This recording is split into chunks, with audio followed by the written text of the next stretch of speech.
He said, please go right. Okay. Alright. Hello everyone, it's me, Butterfly Spirit, aka Michelle, and this is A1, your hero.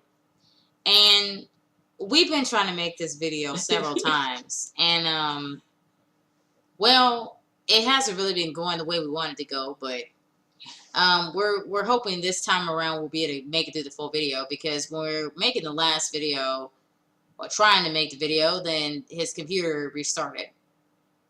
And so just trying to bear with what's going on. And then there was another time that was with the size of the video wasn't right and stuff, and it's just a whole bunch of crap. But anyway, so we are here to answer the question of when we're getting married, because there are a lot of people that are on my mom's side, I guess now, and then my dad's side, who are asking questions. Now, people on my dad's side started asking about when I was getting married after they found out I was getting engaged and stuff like that, after they found out I was engaged to Anwan. And recently I found out that people on my mom's side wanted to know when we were getting married and stuff like that. And so now this kind of came as a shock to me, because I was at my aunt's funeral. My aunt, or my mom's sister, passed. Very beloved woman that I, cared about very deeply, loved very deeply, and everything like that. And can't really imagine life without and stuff. And I kind of thought that was kind of an odd time for people to ask me about marriage after, after my aunt's funeral. Like, that's kind of, I don't know if it's appropriate to ask during that time, but I guess people were asking that question on my mom's side, maybe because they wanted to look forward to a happier event rather than, being reminded, of, my aunt's passing and being sad about it. So maybe they wanted to have something to look forward to. So that's what I assume it was about, or whatever, or whatnot. So to start with, Anwan and I, we've been together for 7 years. And to a lot of people who are watching this video on Facebook or YouTube, that's a long time. A lot of people would figure that, we would be married at this point. Well, we're not. In fact, we live together. And we've been living together. This is, I believe, going on our 4th year living together. And yes, we live together and we're not married. And we're completely okay with that. I feel like it makes a lot more sense to live with someone first before you decide to go make the commitment of marriage and stuff. And we'll get down deep into that, for those of you who don't understand why. Some of you watching, a lot of you gonna be my family members, and some of you guys gonna be Facebook friends, and maybe friends of other Facebook friends. I don't know who's gonna be watching, but I think it's really important to answer this question in as much detail and depth as possible for people, so people can understand like where we are. And well, if you don't understand after that, well, there's not much I can say after that. So yes, we live together. Are we married? No. Are we sexually active? Yes. Those are, the things that people might be asking about or whatever. So to start with, I met Anwan from offline. Basically what happened was I met, basically I sent a message to Anwan on a online site that was called Jazz, that used to be around some years ago. It was a dating site where people could find another person to talk to and develop a relationship with the person or whatever. There's a lot of dating sites out here. Other ones I've tried was eHarmony, Plenty of Fish, stuff. but those didn't seem to work out. So I thought Jazz would be great after I saw this commercial on TV, and I thought, oh, I'll try the website, you know. So I sent Aaron a message on Jazz, and I ended up sending it to him because he was the only guy in St. Louis that popped up on Jazz.com, and so I decided to, you know, get to know him better because I liked his profile, his picture, and everything. So I thought, oh, he'd be interesting, you know.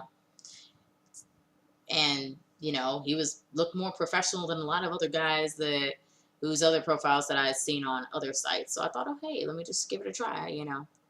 So I'll turn it over to Anwan to answer the question of what did he do when he got the message that I sent him on Jazz, and what was his reaction and stuff like that. Well, I was about to go to sleep, and I got a message, and my computer made a sound. I said, ding! I said, okay. So I popped up, like, and then I took a look at the computer screen, and I was like, oh, shit, it's a black girl. I got that shit. You know, it's a black girl. She gonna want me to look like Drake. I gotta be light-skinned to be with her. I gotta have tattoos to be with her. I gotta be 6 feet tall to be with her. I gotta have a whole bunch of money to get with her. I gotta freaking, you know, like freaking, I'm gonna have to start bleaching my skin, and I'm gonna have to do all this stuff. So why did you feel like you had to do that? Is it because of like other experiences when you were talking to other girls online? Or? Oh yeah, because there was a lot of them before you know you popped up, and they was always asking me on the third day, "Are you a virgin?" And I'd be like, "Yeah, I am." And what did that girl say? No, she said, "Oh, I don't teach." Wow. That's what she told me. Yeah. You know, and some of them would try to get all freaky on camera and stuff, and ask you to do crazy shit like, you know, oh, let me see what your thing look like and all this other stuff. Or they try to flash you, then you gotta flash them back, and then be like, bye. Flash parts of themselves and Yeah. stuff, body parts. Yeah, it's crazy stuff. Sexual organs, Yeah. so to speak. Yeah. So, you know, with her, I was like, because the black girls immediately, you're not light skinned, or you're not 6 feet tall, or you don't got any tattoos, or you don't have any dreads, you know, or, you know, you don't look like a gangster, or you don't even look like a rapper. All that. You know, since she was a black girl, I was like, dang. But I left it for the next day. Yeah, he didn't answer right away. I left it for the next day. I'm like, it's going to be failed. You know. But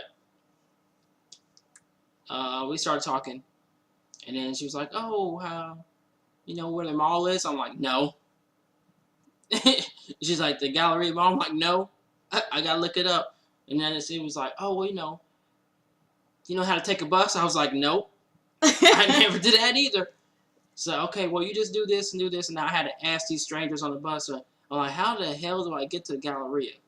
I got there, and it was wintertime, so I had this big yellow mountain coat that my grandpa got me. And she saw me. I was looking for her, but I didn't see her yet. And I saw this lady. I was asking, hey, have you seen a young lady that's about this tall, maybe this tall, looks like this? And she just immediately popped up, oh, baby, I'm married. You know, and I'm just like, dang, lady, I'm just asking a question. Yeah. You know, but then I finally found her, and she was all like this. And I was like, oh, that's her right there. She got her head and her arms right there. That's her. So I went over there. You fast forward a little bit. How? Because I asked you about the Jazz. I didn't ask you to go all the way through the stuff. Oh. To the gallery. Well, okay, so I'll have to fill in. So. Well, maybe I'm missing some parts. Okay, so I'll have to fill in. So,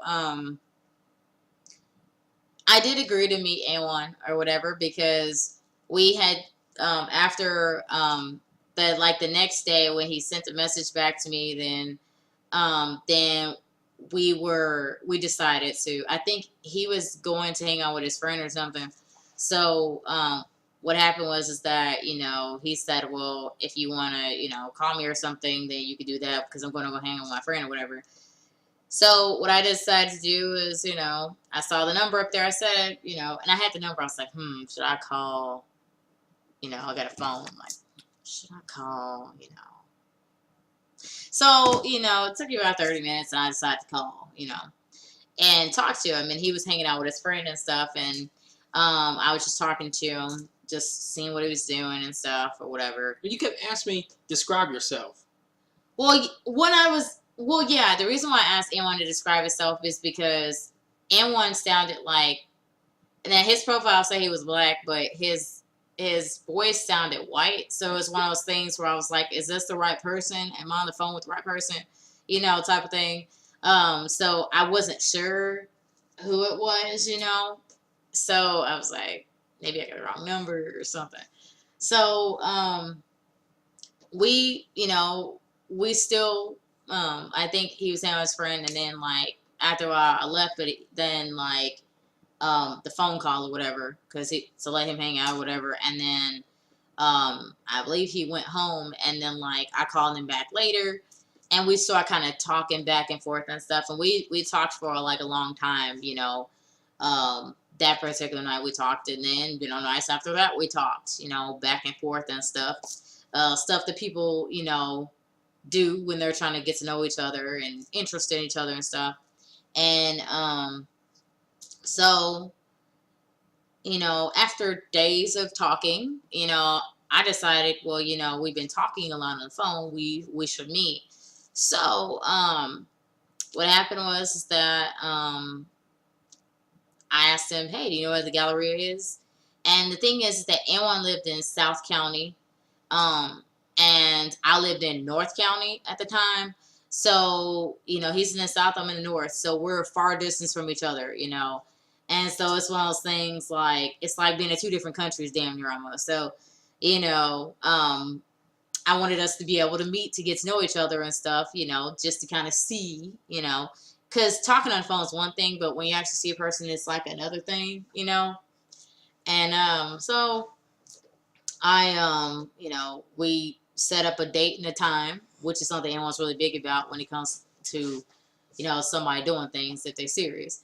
So we set up a date and a time. I asked him if he knew how to catch the bus and stuff. He didn't know, but he figured it out. It was during winter time. I showed up to the Galleria and stuff from the North County and stuff, and it was pretty easy for me to get there. For him, it took a lot longer, but yeah, he did show up in this big marshmallow yellow coat that I didn't know. I had no idea what I'd gotten into. I was like, what the heck, you know, type of shit. But I just kind of went, you know, it's like, maybe if I just like, maybe I'll just go along with this long enough. Maybe I'll just, you know, maybe this might turn out somehow. Because I saw that yellow coat, I put my head down because I was like, oh, no. She didn't want me to find her. She didn't want me to find her. No. Because I was, no. So, I cherish that coat. My grandpa got that for me. Yeah, I know. So, so he came over. I couldn't believe the coat. I was like, oh man. He's like, he asked me, you know, I was Michelle. I was like, yeah. I'm like, oh shit, he got this yellow coat on. Maybe if I don't, and maybe if I act like I don't notice it, then I'll be fine, you know, type of shit. So, so I guess it kind of went where we're sitting across the table, you know, and stuff. And, you know, we were making conversation, you know, for a long time. And then everyone asked if I wanted to get something to eat. Now, when it came to get something to eat, when we first met or whatever, basically, I know a lot of girls and a lot of women who are watching were probably going to say, well, you know, if you meet a guy on a date, then, you know, the guy's supposed to pay for, you know, the food and everything, you know, whatever, because it's supposed to be a gentleman and everything else like that. Well, my standpoint is that because this was the first time that I was meeting anyone, then what I wanted to do is, you know, I felt more comfortable with paying for my own stuff, you know, because, you know, I don't know what the turnout is going to be of this. So, you know, I kind of wanted it to be something where, you know, he pays for his food, I pay for my food, just because so nobody owes anything to anybody else, you know, and it's not something where, you know, he's expecting something from me that I'm not willing to to give, you know. So it was one of those things where I was like, you know, I'll pay for my food, and then, you know, in time, if I get to know him and stuff like that, then yeah, I'll let him, you know, pay for my food and stuff like that. And, you know, now I let anyone pay for my stuff because I know them and everything. But at the time, I was like, no, you know, I would just want to, you know, keep it on even keel, kind of like what, you know, friends would do, you know, where, you know, you got a friend, you pay for your stuff, your friend pays for, you know, your own, you know, you pay for your stuff, your friend pays for their stuff, you know, type of thing, you know what I'm saying, or whatever. And I felt more comfortable with that, you know, because I just wanted to keep it kind of, you know, keep it kind of cool, you know, not have it, you know, go into anything too fast, you know. Um, and so, you know, I just felt more comfortable that way, you know. Um, Counter to what a lot of other girls would think or whatever. A lot of girls think, oh, well, a guy, he should pay for, you know, a date with me because he's being a gentleman, he's supposed to do this or that. Well, I think that it's nice for a guy to do something, but when they're first getting to know you, you really, you know, a guy doesn't owe it to you to pay for anything. You know, you're not in a relationship. You're just meeting, in my opinion. Um, so, you know, I paid for, you know, my stuff. He offered to pay for the stuff, but I just felt more comfortable with, you know, buying my own stuff or whatever because, you know, I had the money to pay for it. So I thought, okay, fine. What was your reaction to me paying for my own stuff rather than having you pay for it?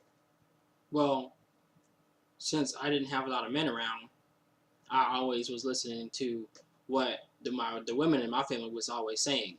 So I had a women's brain and not a man's brain. It had women thoughts and not men thoughts coming into meetings and the relationship. So, you know, I always heard what women say, you know, and they're all around me. So I figured that's what life is about. This is how I have to act. This is what I got to do. So with my women brain, you know, I said, I got to pay for everything. Even if it's not a date, even if it's just a meeting. So that's what I thought. When she said, "Oh, I'm gonna pay for it," and I was like, "Are I supposed to pay for it?" You know, and she was like, "No." And I was like,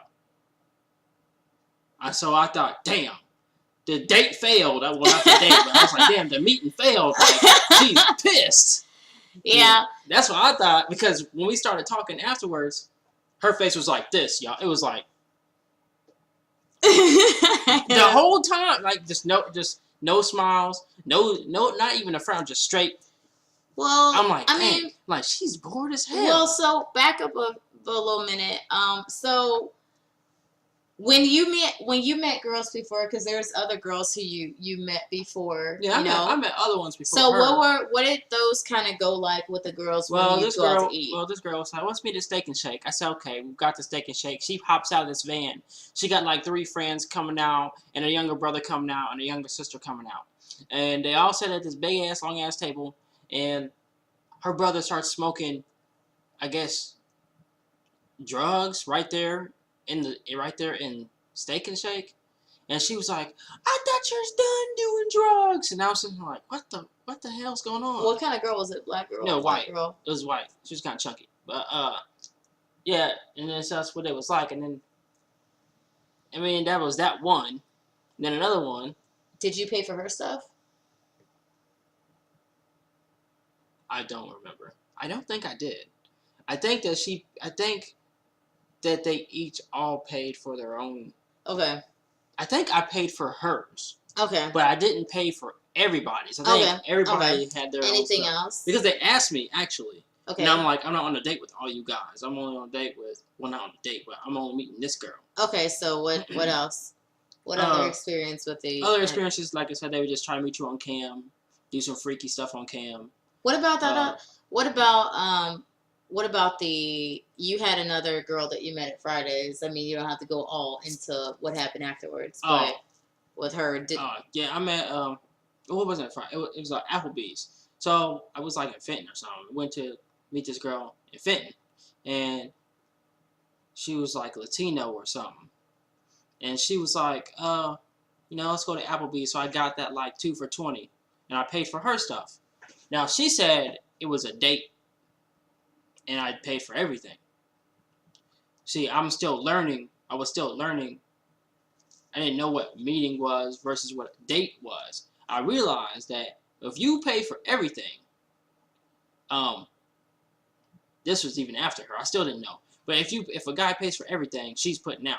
And if she calls it an actual date and not a meeting to get to know you, she's putting out.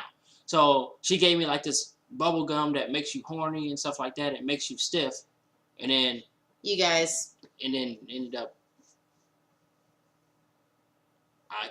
You guys ended up not having a very good experience for me, but she was trying to take my virginity, but okay. So a sexual experience basically. but it didn't work out. And I was like, I want to go home because she was hurting me.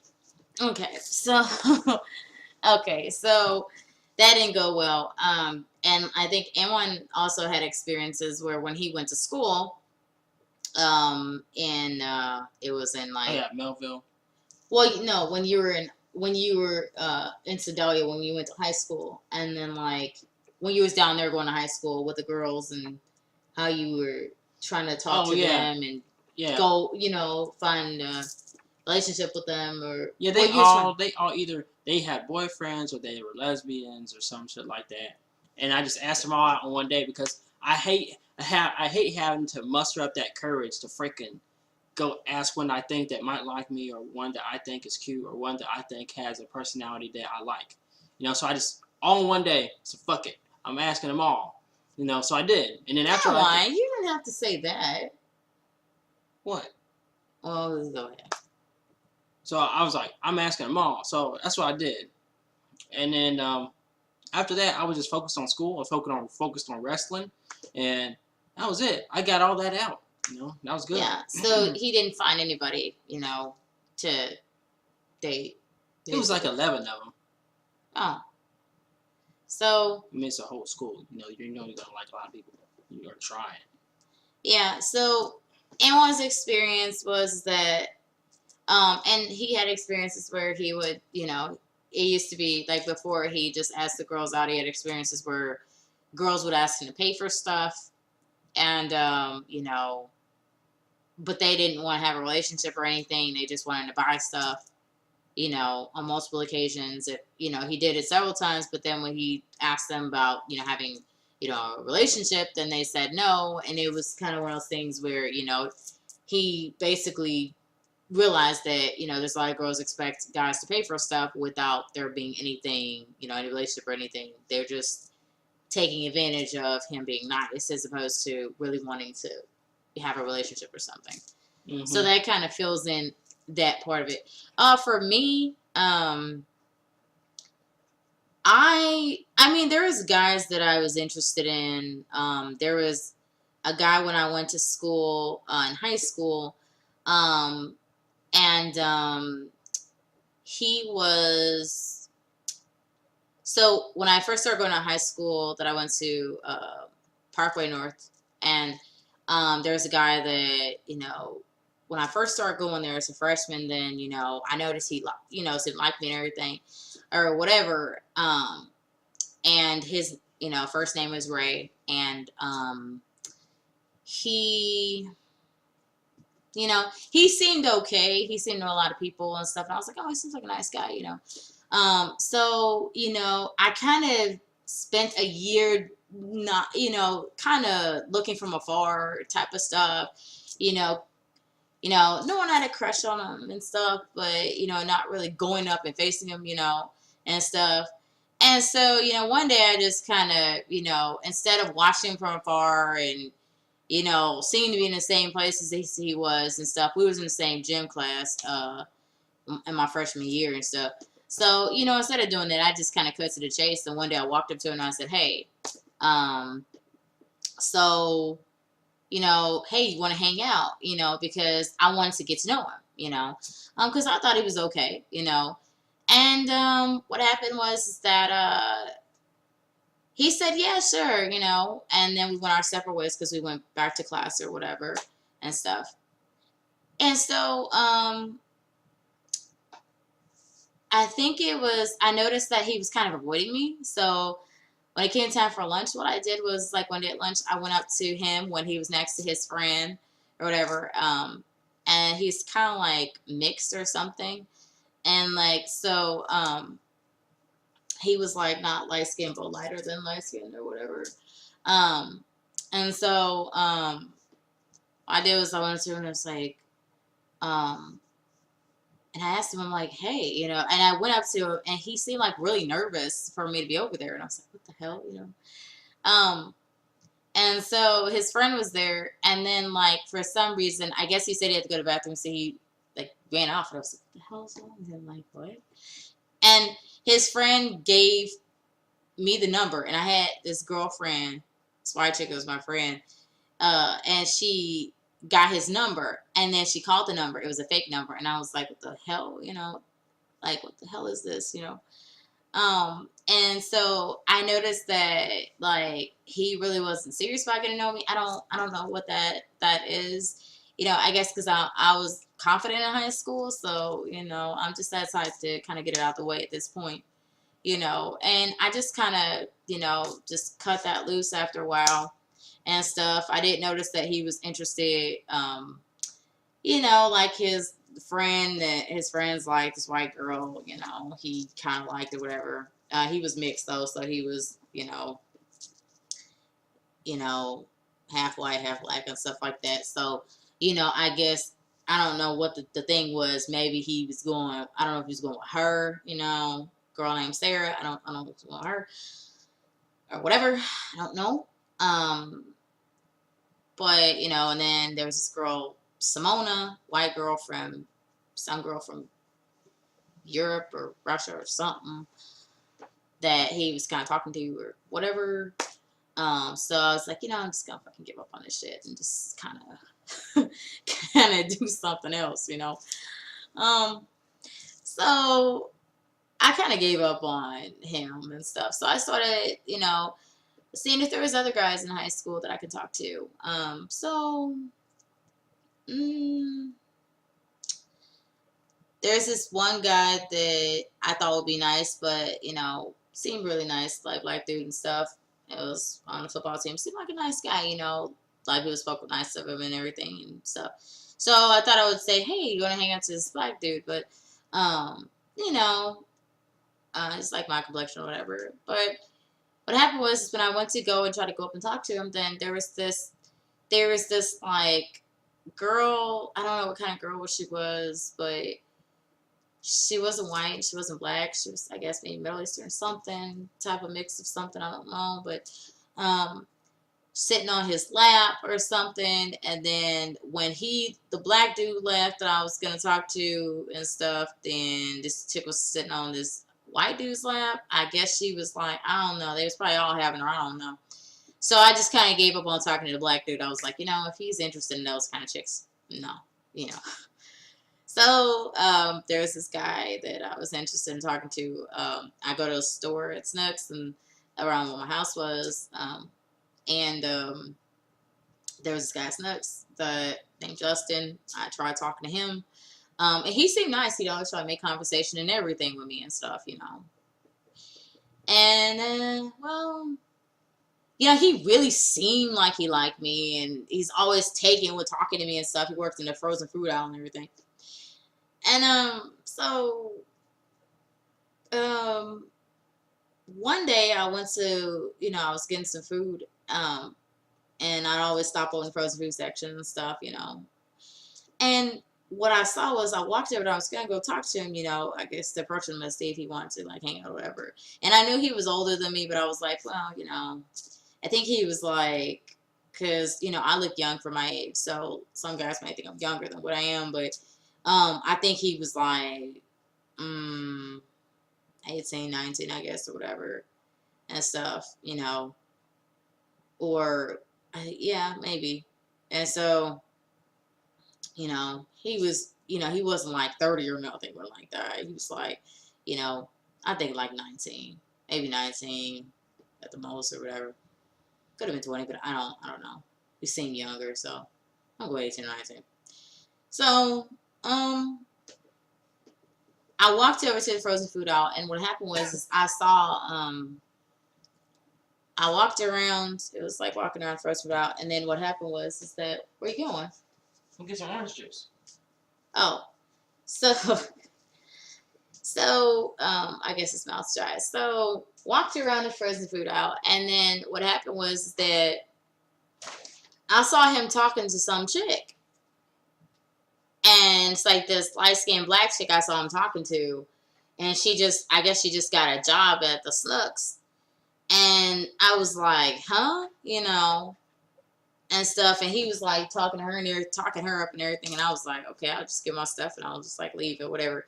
Then the next day I come in, then like to get some stuff, like a few days later, here he is talking, like here he is, he wasn't talking to her, but here he was putting the stuff up and then trying to talk to me like normal, like he wasn't talking to this chick the other day. You know what I'm saying? And chatting her up and all this shit, you know.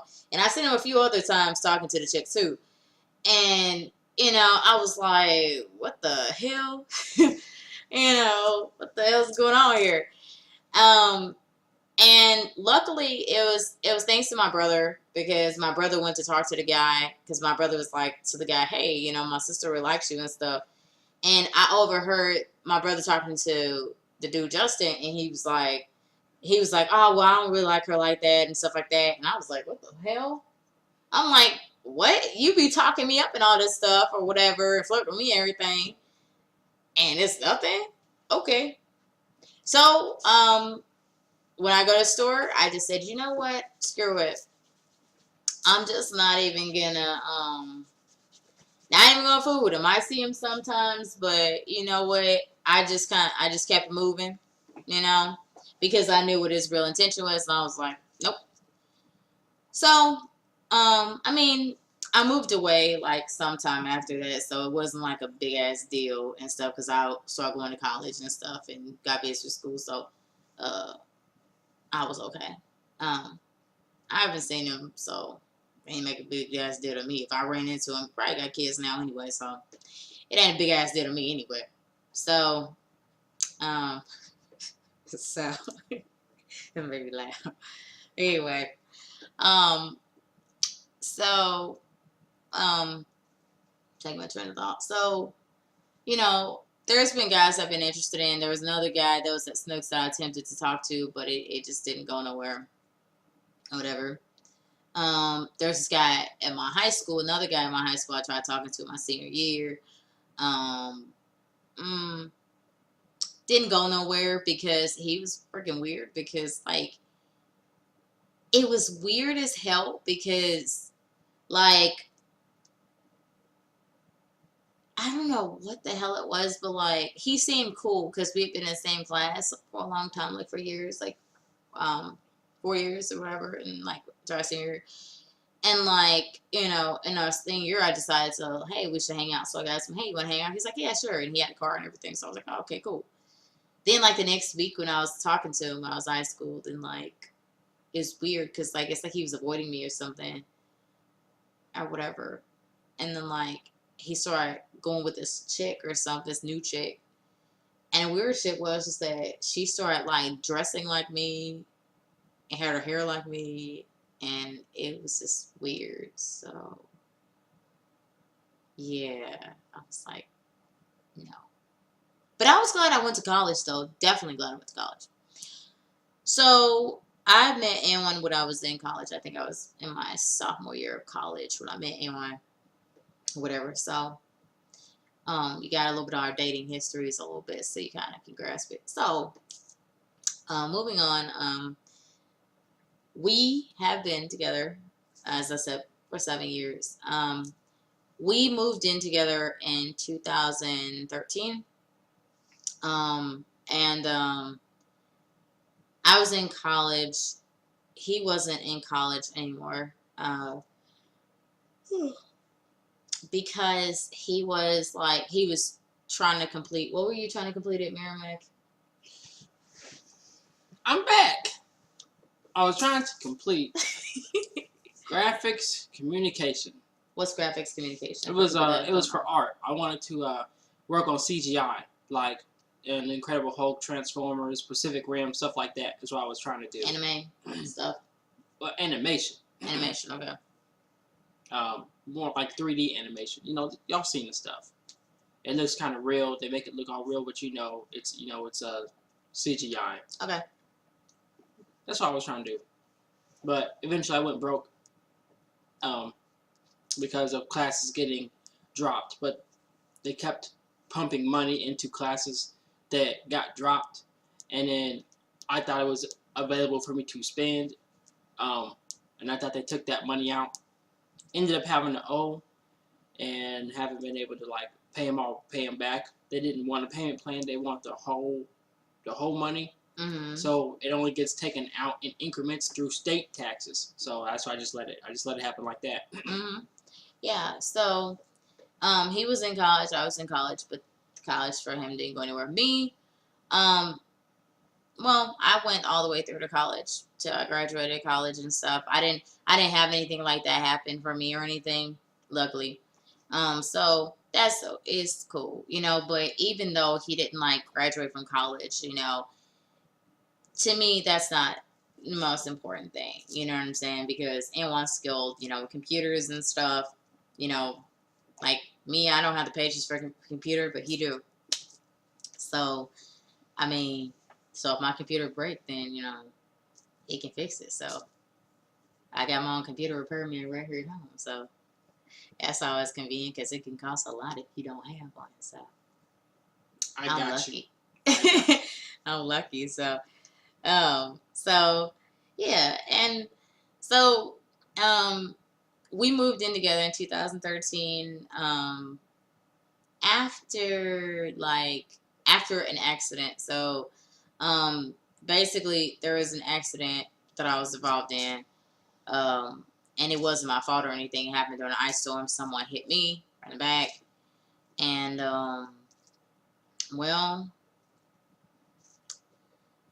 we both were shaken up from it. Luckily, we didn't break anything or whatever. That ice storm was bad during that year. I just ended up with a chest contusion where I couldn't like spread my arms and like I couldn't lift. Yeah, and like for me, I didn't really end up with anything. I think it was more shock and confusion. You know, they thought I was a girl for some reason. They thought I was a girl. Like the fire department, the paramedic people, you know, they kept calling me ma'am, ma'am, ma'am, because, you know, a lot of chicks nowadays, they look like dudes with the hair all the way cut off, and they don't wear wigs or extensions or no nothing.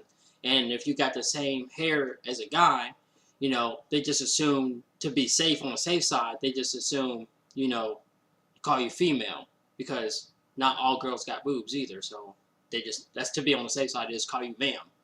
So, so basically, we moved to this apartment, and stuff. And basically it was because of the stress that we were getting from, from our families, so to speak. For me, it was from my family because I was trying to go to college, but I was also trying to deal with home life at the same time. And, you know, it didn't really work well because when I tried to do my homework at home, then I wasn't able to. I'd constantly not have any time really to do my homework because I was always being asked about this and that and at home, and I just could not get any peace at home. So I decided to just move. I mean, I was at the age where I was basically, was older than 18. So it was good for me to move, and, make that, the move or whatever and stuff. And so I did. We basically, we didn't find it, but I found the apartment and stuff because I thought, maybe it's time that I live on my own and stuff like that. And N1 also, he was dealing with his family where, he wasn't really getting, I don't know, what was the reason you moved from your family? Because it was either choose my family or the job that I always wanted. She just happened to find it. And, and I wanted to really have my experience at that job. Plus that car wreck really messed things up because there was money that we was going to be used on the house. So we was at a hotel making a decision, and I was like, Yeah. Michelle, you're not gonna want to sit there and eat Roman noodles and hot dogs. Yeah, and I was like, you're not gonna want to do that. And I'm like, you know that you've got certain things that you like, and you know that you like certain things you don't want to go without, and that's Sprite and pickles. And she was like, oh, it won't be like that. It'll be okay. Yeah. What did we do? We ended up getting here and having to eat Roman noodles and hot dogs without that a was microwave. That was for a little bit of time, but We couldn't even do that if it wasn't for Aunt Mary giving us the starting pots. We wouldn't even been able to do that because we didn't even have that stuff. So we started off basically in here where there was nothing. We didn't have any furniture or anything. Basically, we started off a sleeping bag. Yeah, we started off on the floor, but gradually we've gotten stuff. Yeah. And and that's good. We kind of started there. A lot of people that are watching this video are probably going to say, well, if you are going to say, well, how can you move together if you guys are not married? Aren't you concerned about, what people will think or whatever, or what your church will think or something like that? Aren't you a Christian, or whatever? Well, I used to be, I used to be concerned about that. But in college, there was a female teacher and a male teacher, or I guess you call them professors in college. You call them professors. There was a male professor and a female professor. Mm-hmm. And the first one was female. And she told me, and I'll make sure you live with a person before you marry him. And I'm sitting like, it's like, because it didn't work out because her last name, she changed her last name back. And I was like, well, I thought you got married and everything. She's like, yeah, but make sure you live with a person before you marry them. Mm-hmm. And I was like, what the hell? And I'm like, because church told me if I do every single thing right by God, that everything in my life is going to be right. Because I do things right by God, and God's going to do right by me, and everything's going to be right. So I was like, I was like, you a Christian? She's like, oh yeah, I believe in God and Jesus and things. I was like, what the fuck? So then I was thinking, okay, this is kind of weird. So the next semester, I always go to school class early to ask any questions about my homework. I really wanted to do good in it. So he was telling me the same thing. You had a teacher. I had a male professor tell me the same thing she told me last semester. And he said, make sure before you ever marry a woman, make sure that you live with her first. Do not get married first and then live with her. I'm like, okay, something's up here. And I was like, dude, are you a Christian? And he was like, yeah, I believe in God and Jesus. And I was like, okay. So obviously my church done lied to me about this because they lying. Because these people are settled down. Like, they are settled down. Not the female settled down. Not the type where you settle down and you just give her some babies so that she can pressure you into marriage and all that other bullcrap. Not that. The adult settled down where you work hard, you work hard to get in your career. You actually get a job in your career. You have a car. You have your own house. You're settled down as an adult by yourself. And these were people who was already settled down. Okay, the adult way. So that's why I was like, okay, I'm gonna scratch that part about getting married first before living together. Okay, so also tell them about the experience of the guy who the guy that was saving himself for marriage or whatever. Oh, yeah. Black dude. Yeah. That YouTube. I was doing the same thing because, like I told you, they said, you do everything right by God. God's going to do everything right by you, and everything's going to be right. So I believed them. So what'd you do? I looked it up. I wanted to see, wow, really? I wanted to see what it would be like, somebody who's done it. To do what? To tell them to save yourself, for marriage, like okay. to remain a virgin until after you have got married and had that first kiss. You may now kiss the bride, and then you can do it. Okay. So I wanted to see what that life is like. So I did some research. I looked it up. I was like, okay, this dude's a black dude like me. I'm gonna click this video. And he was like, so he's like, I got some disappointing news. The church said this. I did exactly what they said. He said he didn't even kiss. He didn't even hug. None of that stuff. He remained a virgin He too. remained a virgin until he got married. Until he got married. So he said, here came the big night, the honeymoon. Wedding night or whatever. And he's like, I pulled my pants down, and she looked at me and she said, "What's that? I've seen horses' penises bigger than that." And then he was devastated. And then after that, they ended up getting a divorce. Well, I think it's good that he got a divorce earlier. So like from. So I ended up scratching that because that was a lie, So. Go ahead. So, from my standpoint, like us living together, I think it's fine. I'm not gonna lie. When we first moved in together, yeah, it's exciting that we were living together. Now the thing was, is I wasn't a virgin when we moved in. How old were we when I lost my virginity? I forget how old because we both were virgins when we met, and we waited a year until we became like girlfriend and boyfriend and stuff. And then like we decided to like be active. I think that's how it went, right? We waited a year. We waited a year before we became boyfriend and girlfriend. Yeah. And then we waited another whole 6 months before we even tried anything. Yeah. Okay. I didn't know 6 months. Okay, so it's a year and 6 months. Because I still was contemplating like, oh damn, like what if I'm sinning? And like, damn, like what if God strikes me down with a lightning bolt? Like, damn. So we waited a year and 6 months. I forgot it was 6 months, so we waited longer. So, how old were you when we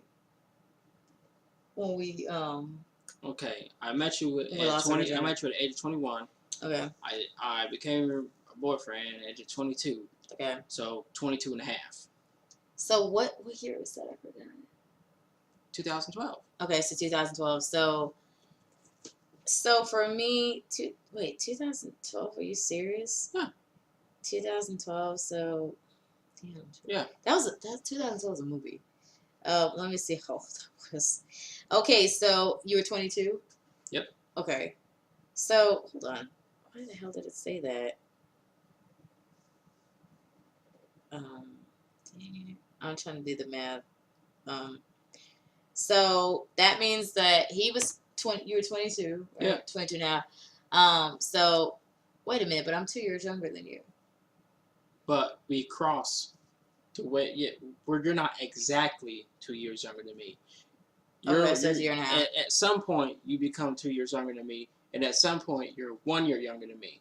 Okay, so during that time, I would have been 21, he would have been 22 or whatever, during that time. So, I was 21 years old, so I was grown. So, for people watching, I wasn't a 16-year-old girl or anything.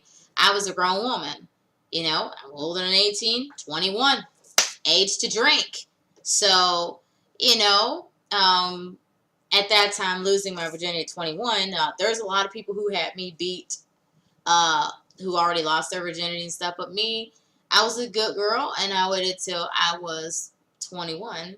And then we kind of decided to do it. We got a hotel, and we basically spent, I think it was like a night together, and yeah, it was nice. We had dinner and stuff, and then I think it was dinner, right? Or I think it was. We had dinner like we normally do. I was tripping because I'm like, which one of these things do I use? I'm sitting here looking at all the different kinds, like, which one of these things I use? So I just pick one, So we did, we both lost our virginity. But it wasn't like that. Well, she had me go to the hospital. She's like, get yourself checked. But I'm talking about the day it happened. I'm not talking about how you were checked and stuff. I'm talking about losing virginity. Well, I mean, at some point we gotta get to the why we're not married part. We will. Oh. We're real people. Oh. All right, go ahead. So we did lose our virginity, but before that, I did have him go and get tested, STD tested or whatever. because of the experience that he had with the other girl or whatever. So, um, before I even knew him or whatever, because of that. Me, I hadn't been active with any guys, so I wouldn't have any reason to, have anything. But that girl that was with, I don't know, she might have had something. Not saying he would, but just to be safe. So, we did. So I lost my virginity. He lost his virginity. He freaked out when I lost my virginity. Basically, when my hymen broke, he kind of freaked out, and stuff because I was bleeding and stuff, and he doesn't with blood and him don't mix, and so he didn't like seeing that, and he thought he really hurt me and everything because the way I was said ow, and stuff. That's to tell you I really was a virgin because my hymen broke, and stuff.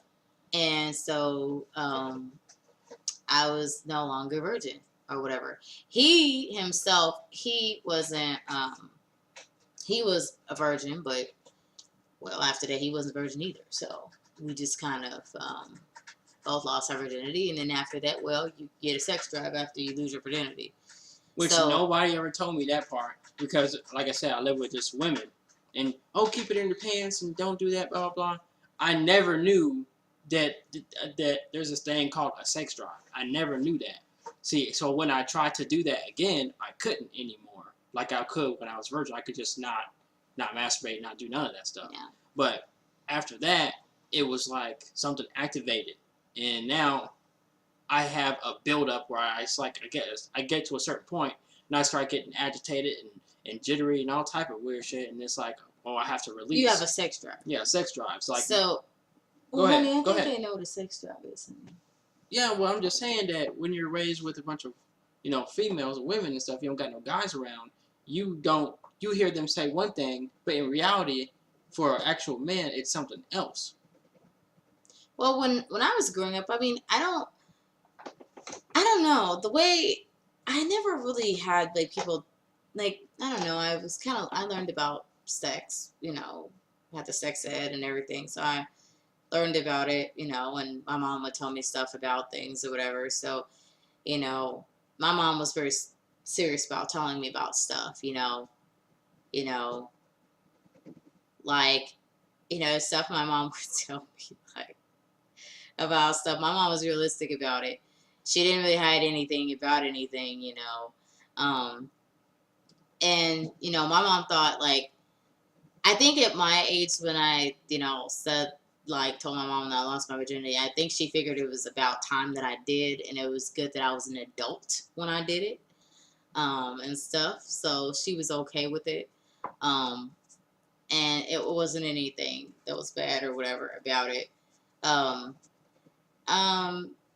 Now as to our relationships with families, basically with his family, I don't really get along with his family, and you know what? I don't really care if I do. I try to be nice, but his family, they just have their own specific way about them. I guess they thought that I was going to be with him for,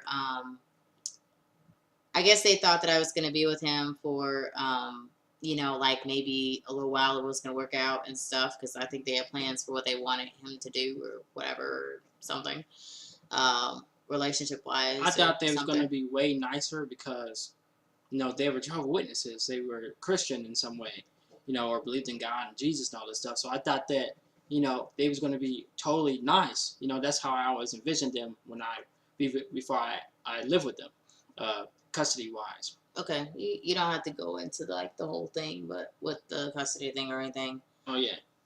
But the thing is that so he expected that. With my family, I think with me getting a boyfriend, I think that people seem very welcoming in my family. Now my immediate family, with my mom, my dad, my brother, my sister, it seemed like they were kind of not sure, especially when I would drive my car all the way down to see him and spend a lot of time with him and stuff. I guess this was new to them, or whatever, and they didn't seem to like that, but once they warmed up to him, then it was better, type of thing. But I guess they didn't know how to think about it, But, you know, I mean, I told my parents, like, I was like, well, you know, like, when I was interested in somebody or whatever, when I told them, I was just serious about it. You know, I wasn't, like, hiding anything or anything. But, you know, everybody's, you know, my mom, my dad, my brother, my sister, they're cool with our relationship and stuff, so it's not a big thing. Um, Now and stuff. And, you know, we're years older anyway now, so it's not a big thing. Um, so, um, Living together, I would say, and to talk about it, yes, there's a lot of people who are Christian who would say, well, how dare you, whatever. Well, I think that, you know, living together is fine. You get a chance to learn about the person and, you know, really get a feel for who they are when you live with them. I mean, when you're dating somebody, it's easy to show up and look a certain way, you know, for the guy to look all not, you know, all handsome and everything, and the girl to look all, you know, her all done up and her clothes all, you know, cute and everything. The guy look all handsome and everything, his clothes, whatever. It's easy to do that on a date and always seem to be perfect. But when it comes to, you know, living together, that's different because you see the person on the everyday basis.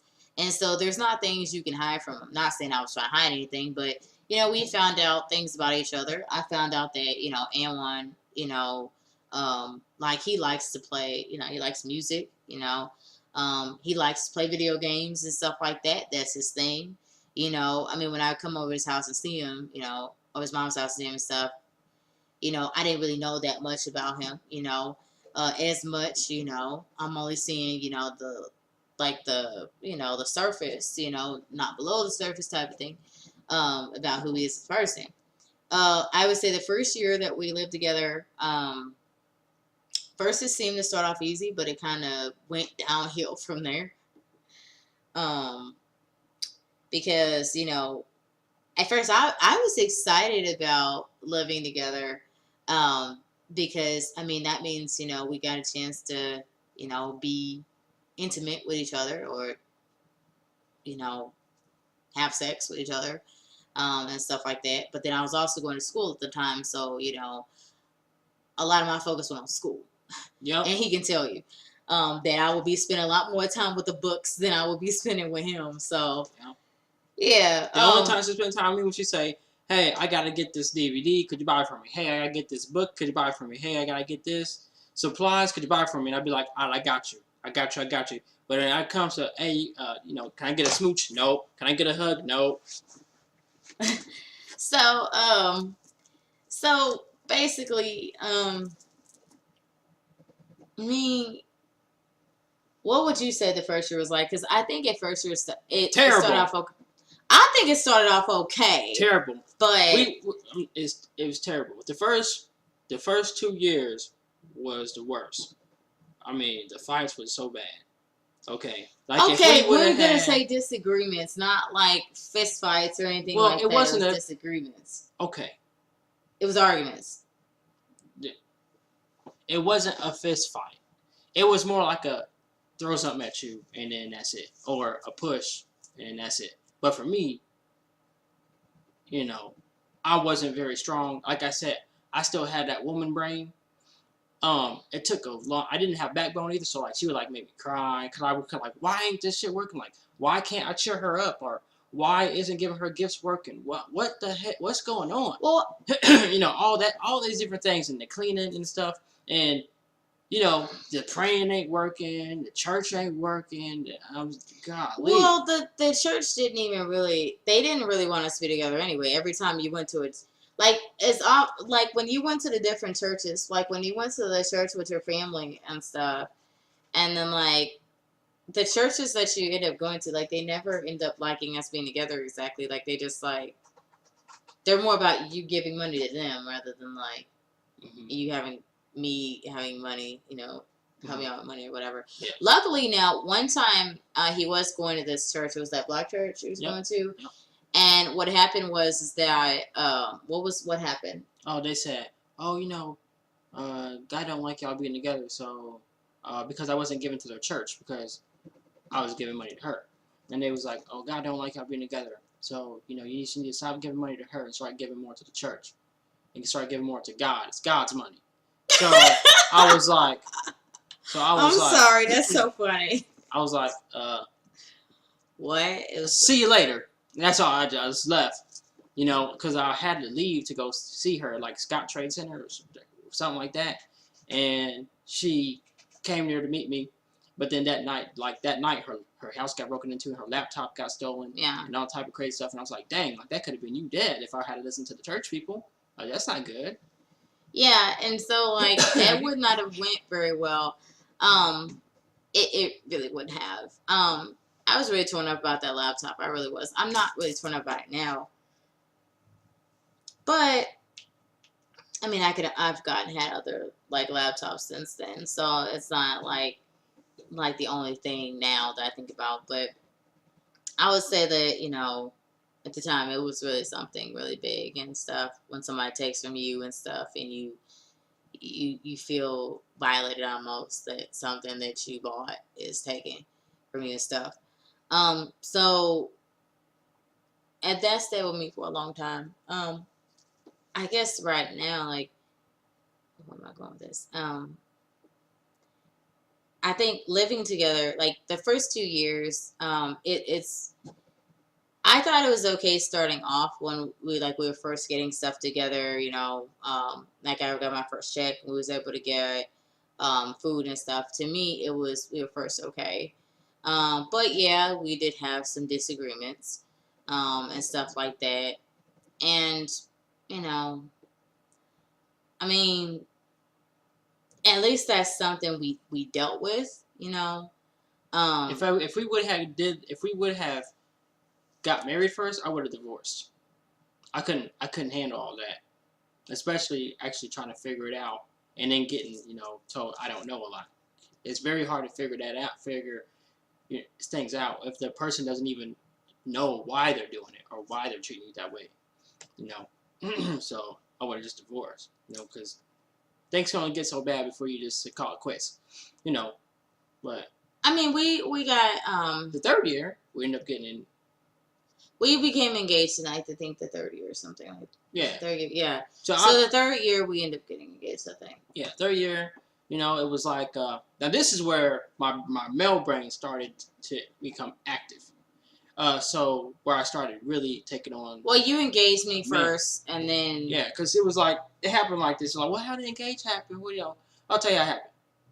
So basically, she was upset. She figured we've been together long enough, and she started seeing a lot of girls on Facebook getting married, and this was all up in her face all the time. Always reminding her about, what about me? You know what I'm saying? Well, yeah. So she was like, she kind of went to the door, and she was like, either you're gonna marry me or engage me, or somebody else will. She said, boom, and slammed the door, and I was like, oh shit, I haven't tried everything yet. In a relationship, there's still stuff I can work on. Like I ain't tried counseling yet. I ain't asked all the questions yet. I know there's more I can do. So I was like, okay, so to prevent her from leaving, I'm going to just engage her. So I did it on wrong terms. I wasn't even on the right terms of doing so. But that's how it happened. So we still are engaged at this point. But, yeah.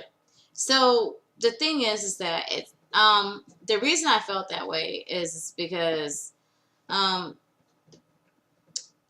so I felt like that because, I just repeated myself, because so my grandma, for example, she's passed, and basically what happened is that my grandma, for a lot of years in her life, because she was married, but then the husband she had that gave her 9 kids left her, deserted her for somebody else.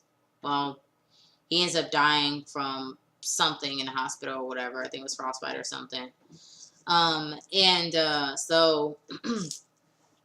So my grandma would talk about the fact to me when I was a kid. She talked to me and she was like, well, about this guy named Wilson that she, really liked and stuff or whatever.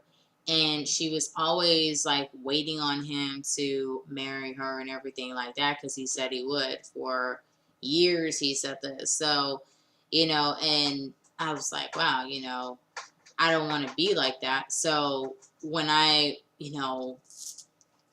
me and anyone would, been together and stuff or whatever, and I said, if you don't engage with somebody else, well, I was saying that, yes, I was seeing people on, Facebook get married. Yeah, I've seen a couple of friends get married and stuff. Yeah, I did. Um, so, yeah, I felt like I was fit to, get married and everything. So, and I was thinking about my grandma, how my grandma waited all these years, waited these decades, and she still didn't get married, and this guy was telling her that he was going to marry her. So I didn't want to end up like that, So learning from my grandma's example, what I did is I said, okay, well, we're going to have to do something, because I'm not going to end up doing that. I'm a good enough woman that, I deserve to be married and stuff like that. And that's just the way I felt about it, because I didn't want to, part of it was I didn't, want to keep going with it, our relationship, because I wanted to define where we were going. That's what I wanted to do. And so I felt like, okay, if we're going towards marriage, I kind of want to cement that and know if we're going towards marriage, And so, yeah, I said that, and yeah, I got engaged. Would I redo the engagement? No, not really. Since then I've grown, so I think that I, I could see why I felt the way that I did, because nobody likes to be left out and not feel like they're valued and stuff. Also, I wanted to, I felt like, there was no harm in marriage, my parents were married. Of course, their marriage didn't go the way that it should have, my mom was a good wife, but, well, it didn't work out with my dad like that. They still are, good parents. It's just the aspect of, it just did not work out and stuff. And I'm not going to go into detail about that. But, yeah, I mean, this is kind of where I'm coming from. And one, his mom and dad were married, but theirs didn't really work out and stuff. And so, we're both basically kids trying to figure out what to do, and when you learn from your parents, you learn from what they do, so you don't make, the mistakes that they did. Well, people say the same mistakes they did, you don't make those. So, for anyone, it's very important, that he didn't make that mistake, the same as, his parents did. What was it that, about marriage that you feel? For me, I saw it with my dad and stepmom, the woman that he married. So he married her. Well, he married your mom first, though. He married my mom first, but I was really young then, and they divorced when I was older. Like, finally got a divorce when I was older, but they've been split. But my dad had already remarried another woman, which was my mom's bully, which was another woman. Anyway, so what was important for me was to, what I observed how marriage to be was my dad, who's a grown man, okay, who grounds his own children, grounds his kids, disciplines them. Why is it that when he goes buys things, all of a sudden it's his wife's? It's his wife's stuff. It's his wife's stuff. He buys stuff she doesn't even use. His fishing poles, his boat. She don't go fishing. He a TV or a music player that she doesn't even listen to music. Like, she doesn't even use that. She says, go clean off my fishing poles. Go clean off, go do some, clean my boat. Go wipe off my tips. And it was like she kept saying everything was hers. And then he would do it. But then he wouldn't really do it. He would just make some stuff up, ground me and my sister, and to make us do it. And then I was like, is that how marriage is? I'm like, you a grown ass man. Tell her to clean her own stuff. Like, you got your stuff, okay, you'll get to it when you get to it. The house is clean. Like, me and my sister, we doing chores all the time. So the place is clean. I don't know what the problem is. So that was like, hell no. That's marriage? No, Okay. no, hell no. I'm not doing that. Like, so I took it hard, seriously. Also because I was Christian too. So because I knew that once you get married, the only way to get out of it through God, through, Jesus and everything, because in the Bible, is if you catch her cheating on you, she can hit you, slap you, beat you, a whole thing. The only way you can ever get out of marriage in God's eyes is if she cheats on you or you cheat on her. That's it.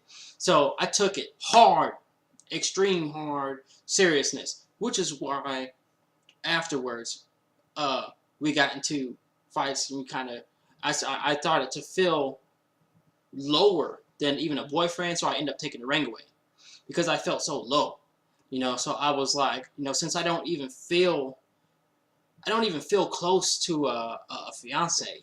I feel even lower than a boyfriend, so I need the ring back until I start feeling that love connection or that that chemistry of where I actually feel like a fiance. Then I give you the ring back, which I got from Swarovski.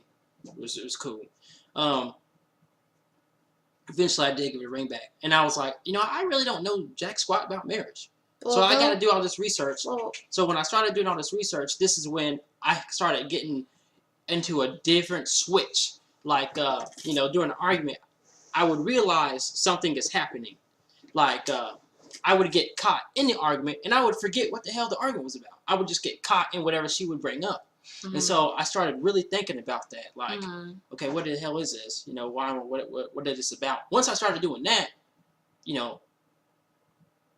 we still kind of off and on had arguments, but I was figuring stuff out. Stuff didn't really get better until I got out of Christianity. To be honest with you, it became spiritual. Where is the ring anyway? I think it's in the closet. Yeah, it's in the closet. I really don't wear the ring very much. But I guess you should look at the ring anyway because we're talking about marriage. So there's a lot of people who've probably never seen my ring before. Family members have probably never seen it before. So they know I have an engagement ring or something. It'll be just like a second. He'll be back in a second with the ring and stuff. I'm looking at our gerbil. She was looking at me. So,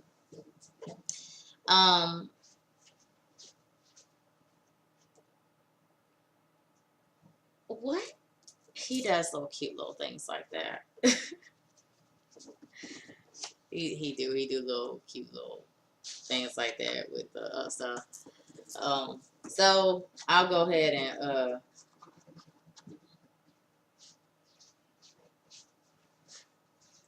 Alright, back. why you got the bear? So you can put it back in it. Say hi. So I'll show you guys the ring. So I don't know. What? What is the bear doing? I like you. And what? I'm trying to show them the ring. Okay, go ahead. I'm just playing. I'm gonna get on my nerves with that. What? See? Do nice things. Somehow it gets on You nerves. see, yeah, but I'm trying to do something. You know I'm trying to do something. And now I'm trying to show them the ring, and then what? A little bit of love. Anyway. I don't even know why you brought the bear for. I think I know why you brought the bear for, but I'm not going to talk about why you brought the bear. So, is the bear going to make any more movements in this video?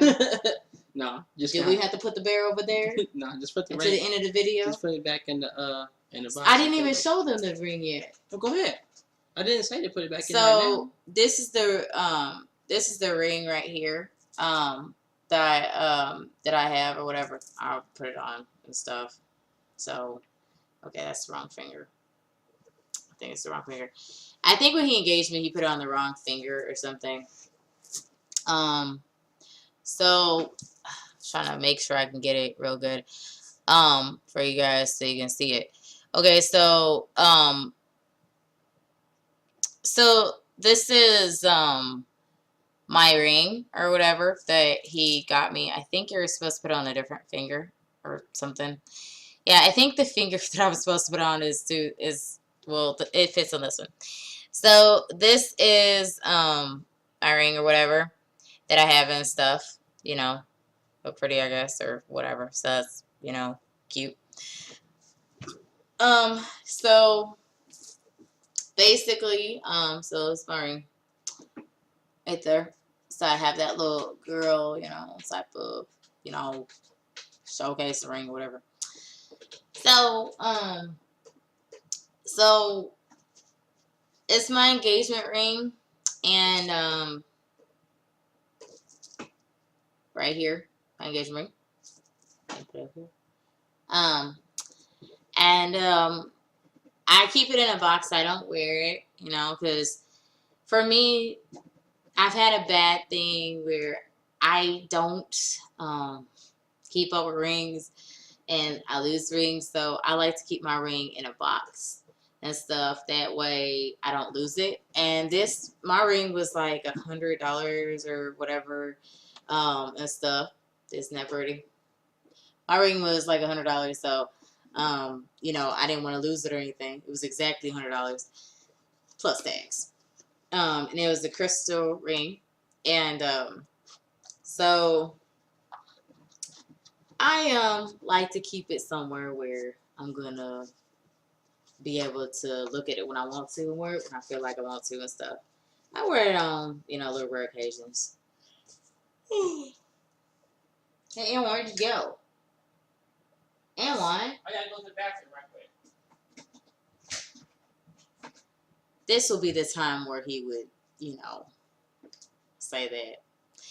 Anyway, so yes, I did get engaged. I did contribute and force the engagement, but I honestly felt like at the time it was right for me to do that and stuff. And I think that I've grown since then as a woman. And yes, we argued. Yeah, he did take the ring from me. When he took the ring, yeah, I think when he took the ring, we were kind of at a point where it was necessary to do, for us to think about whether we wanted to be together or not. So I think that was justified to do that, for a while. And, I think that, when you're considering being with somebody and, like I said, like he said, the first 2 years were, not very good. To me, it was okay, but, I guess it depends on the perspective and how you see it. Um, so at this point right now, I am engaged. I do have the ring. And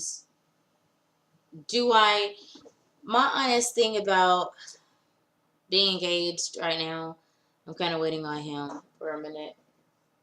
Because, he's the lucky guy or whatever. So, and one, I'm up here waiting on him and everything. He never does this doing any other video where he has to go to the restroom. But, so, the thing about him taking the ring, I mean, Come back. The thing about him taking the ring, I mean, how did you feel about me about you taking the ring back? Like, what did you feel like about that? Because, like, I felt that maybe you found somebody else, or you was thinking about somebody else, or it was time to take a break or split. So, I mean, it was a time, like I said before, like that, we had to think about that. Now, a lot of people would say, well, why don't we just split up? Why don't we just, they'd ask me, well, why don't you just find another man and do something else, whatever. But, I don't know why. I guess it's because we had been together for a while and I figured, okay, well, let's just see where it goes and stuff. And so we continued, and I was still in college at the time or whatever. And I think what time was this around? It was after that, and what had happened was I found out. When was it? Do you remember when it was? The The thing that happened. Oh, when I was in college. So I was in my senior year of college, and I found out in my senior year of college it was we had went to his friend's New Year's Eve party. Yeah, we went to Derek's New Year's Eve party, Oh, and that's then right. That's right. we went there and stuff or whatever. We didn't like the fact that they were shooting outside, so we kind of left early. Even the kids that was at the little New Year's party didn't like it either. The kids was hiding under the couches and everything. So his friend Derek lived like further away from where we do now and stuff, but we went over there and stuff. We came back home, whatever, after the New Year's Eve party, whatever. And a few weeks after that, I found out something. What did I find out? I don't know. After his party? I don't remember. Yes, you do. What'd you find out? I don't know. You do, because you found out too. About the positive pregnancy test? Yeah. Oh. That one. Yeah, so I found out that I was pregnant. In my it was my senior year of college. And yeah, I was pregnant. And a lot of people are going to be blown away. Oh my gosh, you're pregnant. What? Why didn't you tell anybody? Whatever.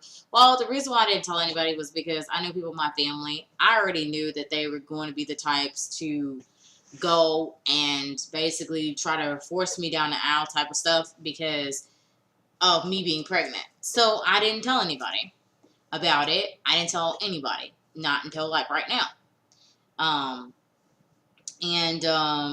No, you don't see the kids running around right now. Of course not. With that, I made my decision when I found out I was pregnant, and I wanted to look at my future and think about what I wanted to do because I was told that when you go to college, when you graduate from college, you're going to have a great job and, all the opportunities and doors will open up to you and you'll have this great life and everything. And this is what I've been told from college, high school, everywhere. I was told this. So, I wanted to, make an impression on my family like, I was successful. So, I basically decided that that was more important. And, seeming good to my family, seeming, not even seeming, but making it, making myself be successful and seem right was better than it was, for to have a child. So, what I decided to do is that I decided to get an abortion. A lot of people are going to be like, what? You decided to get an abortion? Why would you do that? That's murder, blah, blah, blah. Well, no, it's not. It's not because it would have been worse for me to have a child and bring a child into an unsafe world as it was. Besides, luckily I did what I did with an abortion because if I did not get the procedure done, then, my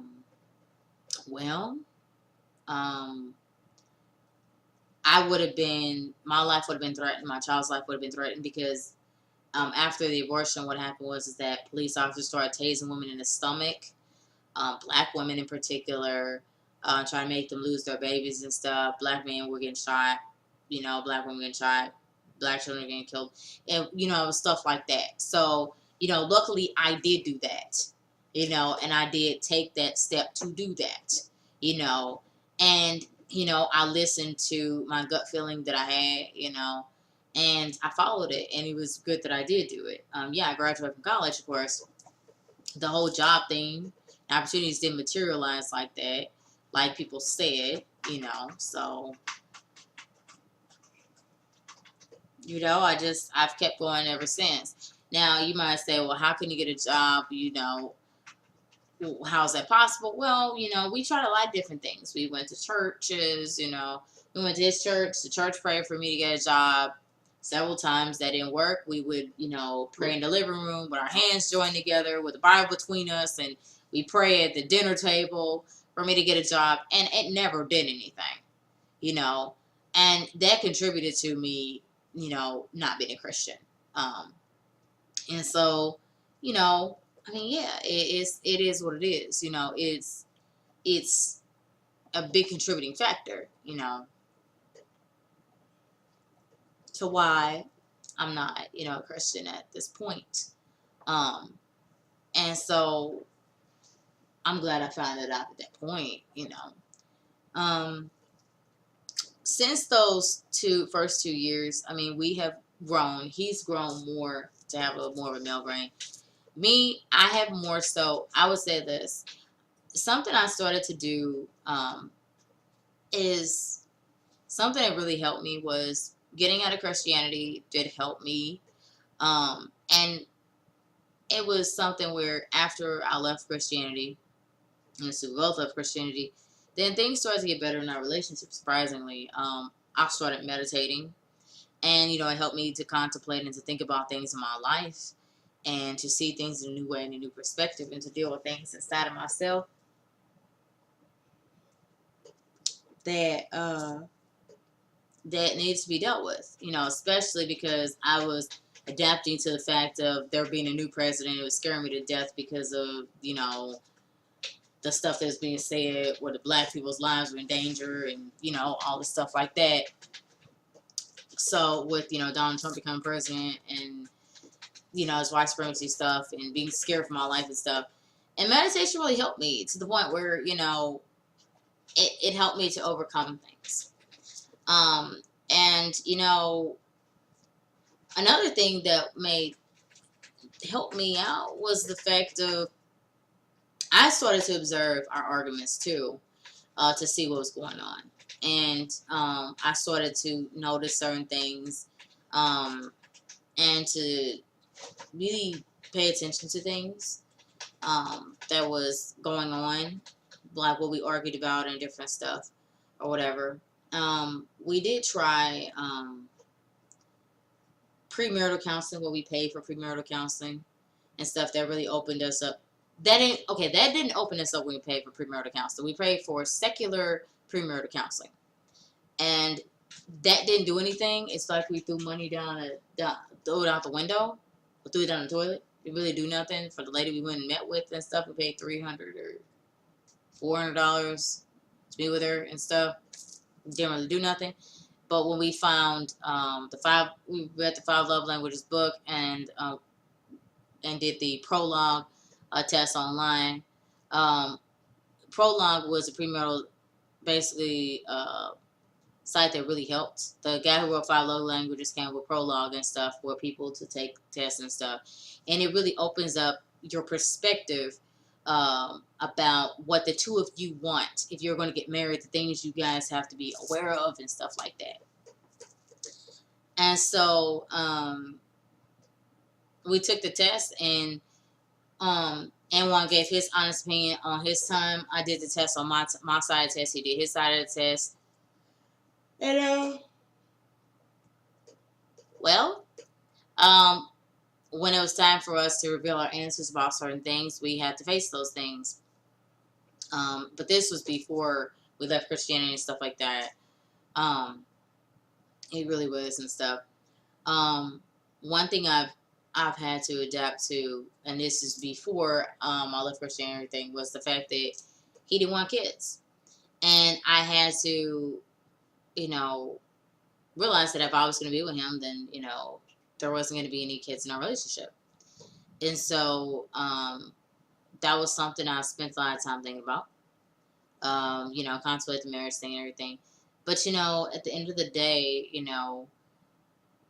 I decided that was, kids weren't the most important thing to me, It's more about, my relationship is more important. Because my mom spoke to me, and I was having a conversation with my mom, and I was telling my mom about the fact that he didn't want kids, or whatever. And he has his reasons for why not. And so I spoke to my mom about it. And my mom said, well, Michelle, you got to think about this. She said, are you okay with, she said, it's either one or two things. She's like, well, you have to decide whether, kids is something that you whether you want to be with somebody who, and go off with, find a relationship with somebody who you want kids with, or you want to be with him. She said, do you really want to end a relationship because you don't want kids? You don't have to have kids in a relationship. She said, well, I did, but, the thing is are you willing to give up a relationship just because he doesn't want kids? And my mom just put it to me squarely like that. And, sometimes my mom just makes a point, and she just puts down the wire. And I was like, no, I'm not willing to do that. I'm not willing to end my relationship because he doesn't want kids. I'm not willing to do that. And for those of you who don't know, he doesn't want kids because Anwan's been through abuse, years of abuse as a kid, and he doesn't want any other, he doesn't want to bring any kids into the world to have to deal with anything like that, because of what he's seen during his childhood. He just doesn't want any child to experience that. And so, I understand that coming from that. Can't understand his experience as a child, but I can understand why, he wants to take the responsibility to make sure no child has to go through what he did. And so I understand that now, as I've learned more and more about him and his childhood and what he's gone through, then I've, become more accepting of, not having children and bring them into this world and stuff like that. So, I've had other things to contemplate too, but leaving Christianity really was helpful though, really, because it took us away from having to deal with these pre-made rules of stuff that you have to do because the church wants you to do it and stuff or whatever.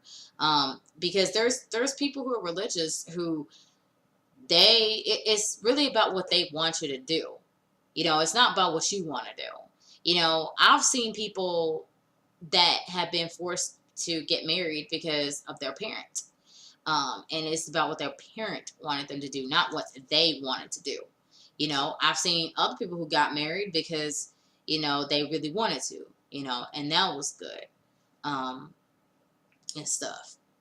And, I've heard people's perspectives of, if you're together for 3 months, then, you should get married. I heard that from someone when I was attending a wedding of a friend of mine, So, I mean, I think out here there's more likely people getting married more so, people get married for, some people are selfish because they, some people just want to get married because they want to have a baby, or they have a baby and want to make it right. Some people want to just get married because they just want to tear each other's clothes off, so they want to hurry up and jump into a marriage and then it's made right or something. But that doesn't do good because they haven't lived together. So yeah, it's not very good, in that regard. So with us, where we stand now in terms of marriage, I mean, yes, we still live together. Yeah, I'm engaged. I got the ring and everything. I do got people ask me now on both sides about, when am I getting married and everything. And, for us, we're still working it out and figuring out, we want to get married, but we want to make sure it's right for both of us, because you see, the thing for me too that has helped is age. The age has helped me, because when I turned 25, the way I saw things started to shift, and I started to see things in a new way when I turned 25. And I don't know why that is, but that's why I would recommend for people, to wait on getting married until your mind makes that shift.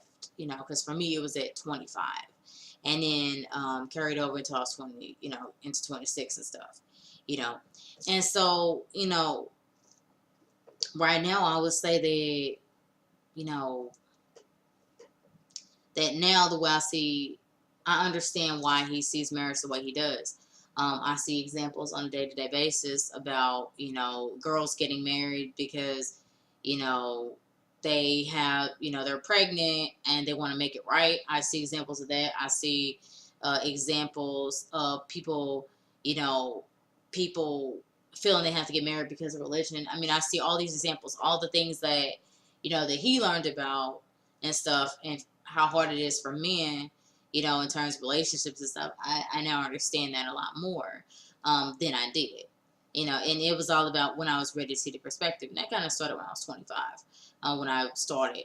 And now I'm kind of at the point where I understand, and I get it, I actually get it. And I'm glad that we didn't just jump into getting married, when, we were, when I was like 21 and he was like 22, I'm glad we didn't do that. Because, yeah, we would have divorced because we wouldn't have known. Now, we're not experts on marriage, but, we want to make sure that it's right for both of us, Isn't that something you think? Yeah. Of course. I think I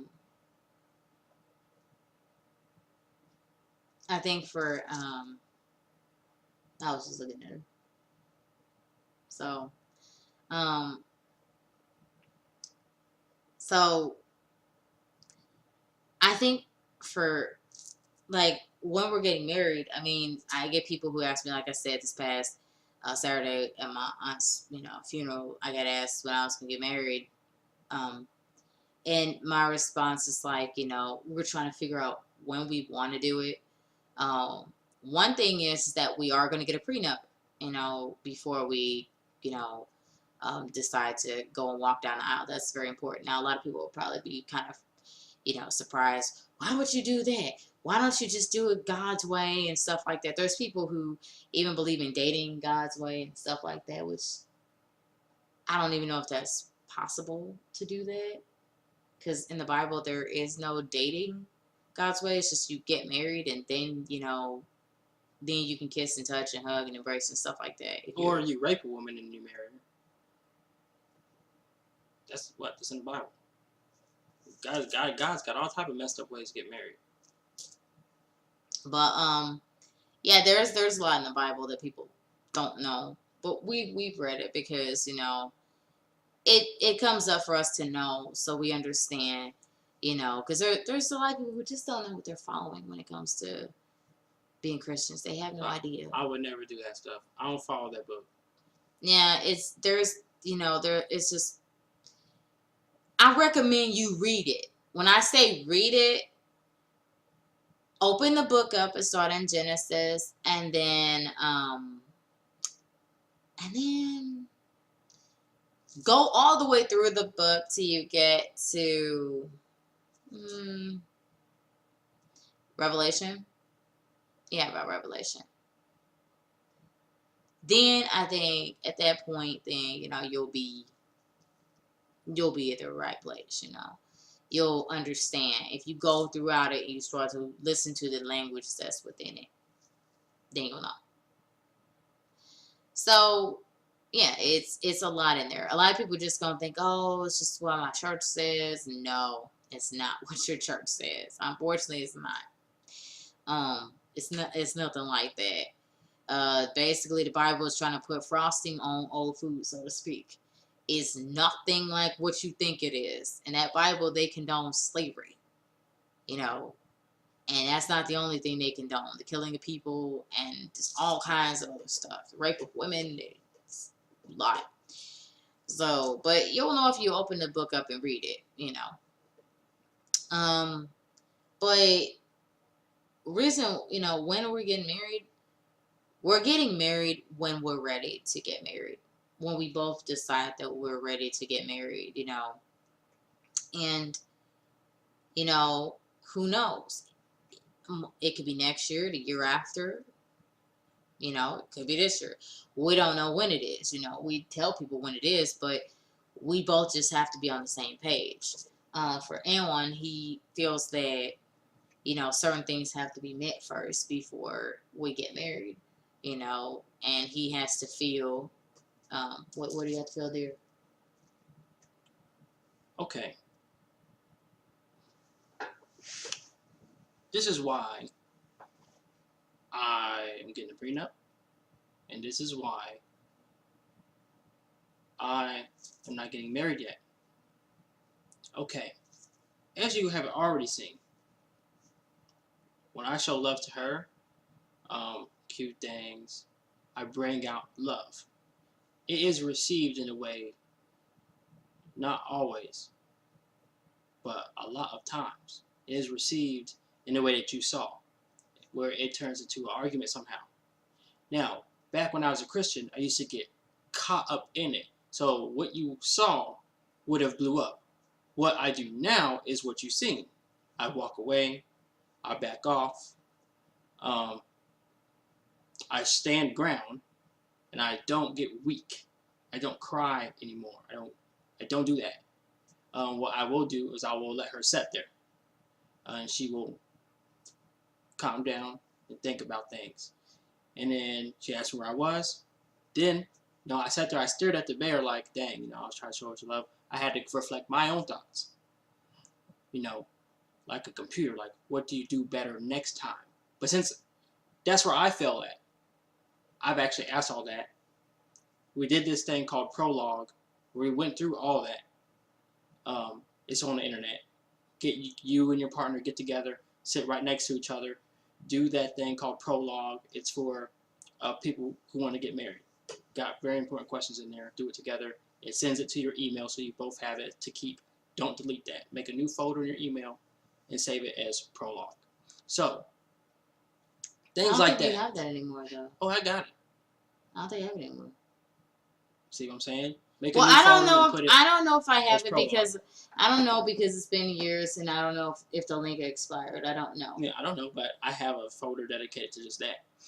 Okay. Well, so in the relationship, I do my absolute best to make sure that she's comfortable. She goes to work. I'm home busting ass here. I'm vacuuming. The floors are getting vacuumed. The dishes are getting washed. The bathroom is going to get cleaned. The bedroom's going to get vacuumed. Bed's going to get made. The windows, not windows, but the mirrors are going to get cleaned. All that. And I get up. She got to go to work. She got to be at work 8 something.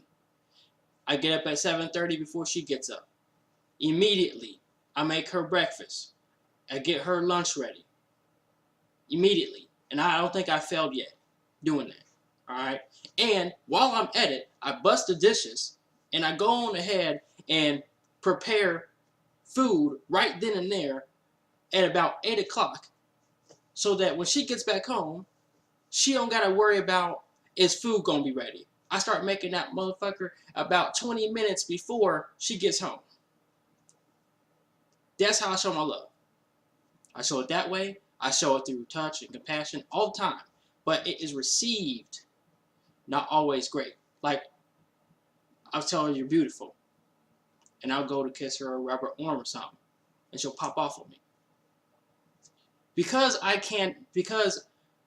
I have no business marrying her until I figure out how to cheer her up correctly. How to make her feel comfortable correctly. How to, when she's sad, how to make her feel better. Different little problems she has with a car, little things like that. I don't know much about cars. I want to be able to do those things. Until I can do those things, I'm not fit to be a husband. So that's just the way that it is. Nobody should be married, this in my opinion. I have no business marrying her unless I can actually cheer up my own woman. And since I can't do that, and since I have lost all of my chances and all of my different abilities of stuff, I said, so what do you like? I like romance. I like flowers every now and then. Boom, I do that. I like to have food as a surprise. Boom, I do that, but it didn't work. Okay, I'll say this. So until I get that shit right. But the thing is, it has been tough, though, doing that, because since we do live in an apartment, we do have bills. And with me not having a job, it is something weird. With me in the past, I have a job. I got a job now. But, with the up and down of the jobs I've had and stuff, it's it's tough to do that, especially when you don't have the money, you know what I'm saying, constantly flowing in, and being a black couple, that's one of the things that can happen because, you know, unlike a white couple, that can, white girl, white guy or something like that, for them that can keep a job and all that stuff, it can be tough for a black couple because, this system is not made for us. You know what I'm saying? It's not something that nurtures us or that allows us to get jobs easy like that. You know what I'm saying? Some people might disagree, but it's just a fact. I've gone to job fairs. I've seen lines of black people there trying to get jobs. I've been one of the people trying to get jobs. I've made resumes out the ass, and I do pretty damn good resumes. And, I've applied to, in the past, I've applied to over 100 applications, assessments and all, going to interviews and all, and I didn't get a job. And I was perfectly qualified. I was the person on the perfect tee to what they were looking for. But I never got picked for the job. And I feel like I should have. But, the people just wanted the same people that left the job who didn't do any work. They just wanted those people, to half-ass shit, But, some other people might disagree with me and say, well, oh, why don't you just go out of town? Why don't you go to the military? Why don't you do that? That's not what I wanted to do. You know what I'm saying? I feel like I'm justified in doing the hell what I want to and trying it the way that I want to try it. And I'm doing it the way people told me to do it, And surely, because I went to college and when I was years and spent all that time, I thought, okay, my degree is going to be worth something. It's going to be easy for me to get a job like this. So much so that I waited 3 months before I even applied for a job. You know what I'm saying? And only to find out the degree didn't help at all. Luckily I had experience that I gained through jobs and stuff like that on my own and stuff. But if it was just left out of my degree, yeah, I would be in worse shape. Now I do work. So, taking care of money, that is important, and making sure you do have, the resources and stuff. And I now understand the truth about, managing the money so that you can achieve things. I now do understand that now that I have a job and I've been able to do it. I would have gotten that sooner, but I had this job like after I got out of college, and they told me I was going to be there a year, and they told me I was going to be there a year, but I was only there for 2 months. So they basically lied to me about the job and fired some other people too. And that messed me up because I was just starting to climb up and do stuff, only to go back to not making progress. And I think for me, that was kind of a big thing that harmed, me, and my motivation, because I was setting stuff up and I had plans for stuff and everything, and only for it to not go anywhere. And I've been looking for jobs since. I tried my own business with my resumes and stuff, but people weren't really receptive of that type of stuff. If you black, you got other black people, they don't support you. They're more likely to support people who already got money more than people who are trying to start something up to help other people, So, I mean, I realize you can't count on black folks to support you if you're a black business owner. You really cannot, So, you have to, have a business where you are about helping multiple types of people, other than just black folks, And so, yeah. So, I'm doing better now with the job and stuff, building stuff back up, planning things out different and stuff in a way that I think I will be able to and stuff. So I'm going to be coming up my own business later on, soon anyway, at some point this year. But I do think that, marriage-wise, I'm not going to say I'm the perfect wife or going to be the perfect wife. I think that I do have things to learn and to grow into, and I'm just getting started with learning how to be a part of a team. I haven't really seen that, so I'm having to figure that out. My way of showing love is that I feel like showing love is having money, because that's what I was raised with, is that money is the most important thing. And if you got money, flowing in, you can pay for everything. If you have that, then you're good. If you don't have that, things are bad. So my way of showing love is, how I've been raised with it. It's just going to work. You go to work, you work your ass off, you come home. And that's showing love. And also, to me, showing love is buying things that you need around the house that's needed. Because that's what I'm working for. I'm working to, keep the stuff paid, and also to afford supplies and things that we need and stuff like that. And thinking ahead on things about, other things we're going to want to do. Like, are we going to want to go on vacation or do anything like that? Just things that looking ahead to me is what it's about. Managing the bills is also something I do to show love, to keep things going and stuff like that. No, I'm not the cleanest person. I'm going to go ahead straight out the gate and admit it. But I'm starting to do things where, when he's gone, I'll try to clean up and help out with, little things and stuff like that, and try to do that. I'm making an effort to do it. Am I going to say I'm perfect at it? No. But, every day you make a little bit of an effort, to do something and to try to go somewhere with things and stuff like that. That's what you do. Am I going to ever be the same way he is about stuff? Maybe not. Maybe not perfect, but if, I feel like if we're a team, because like I just started to understand the idea, and I think it's more so for me because I have a job. Because we both have jobs now, then I could see myself as being a part of a team. I couldn't see myself as being a part of a team when like he's working and I'm not. It's something to it when you're both working, you're both making money. To me, that makes your team. Because if the other person isn't working, to me, it's like you can't be evenly matched with it. You can't, to me. So now I'm feeling that team aspect, and that's making me want to do things and to pull my half more so. Not saying I haven't been trying to pull my half before, but every day I'm learning and I'm getting there.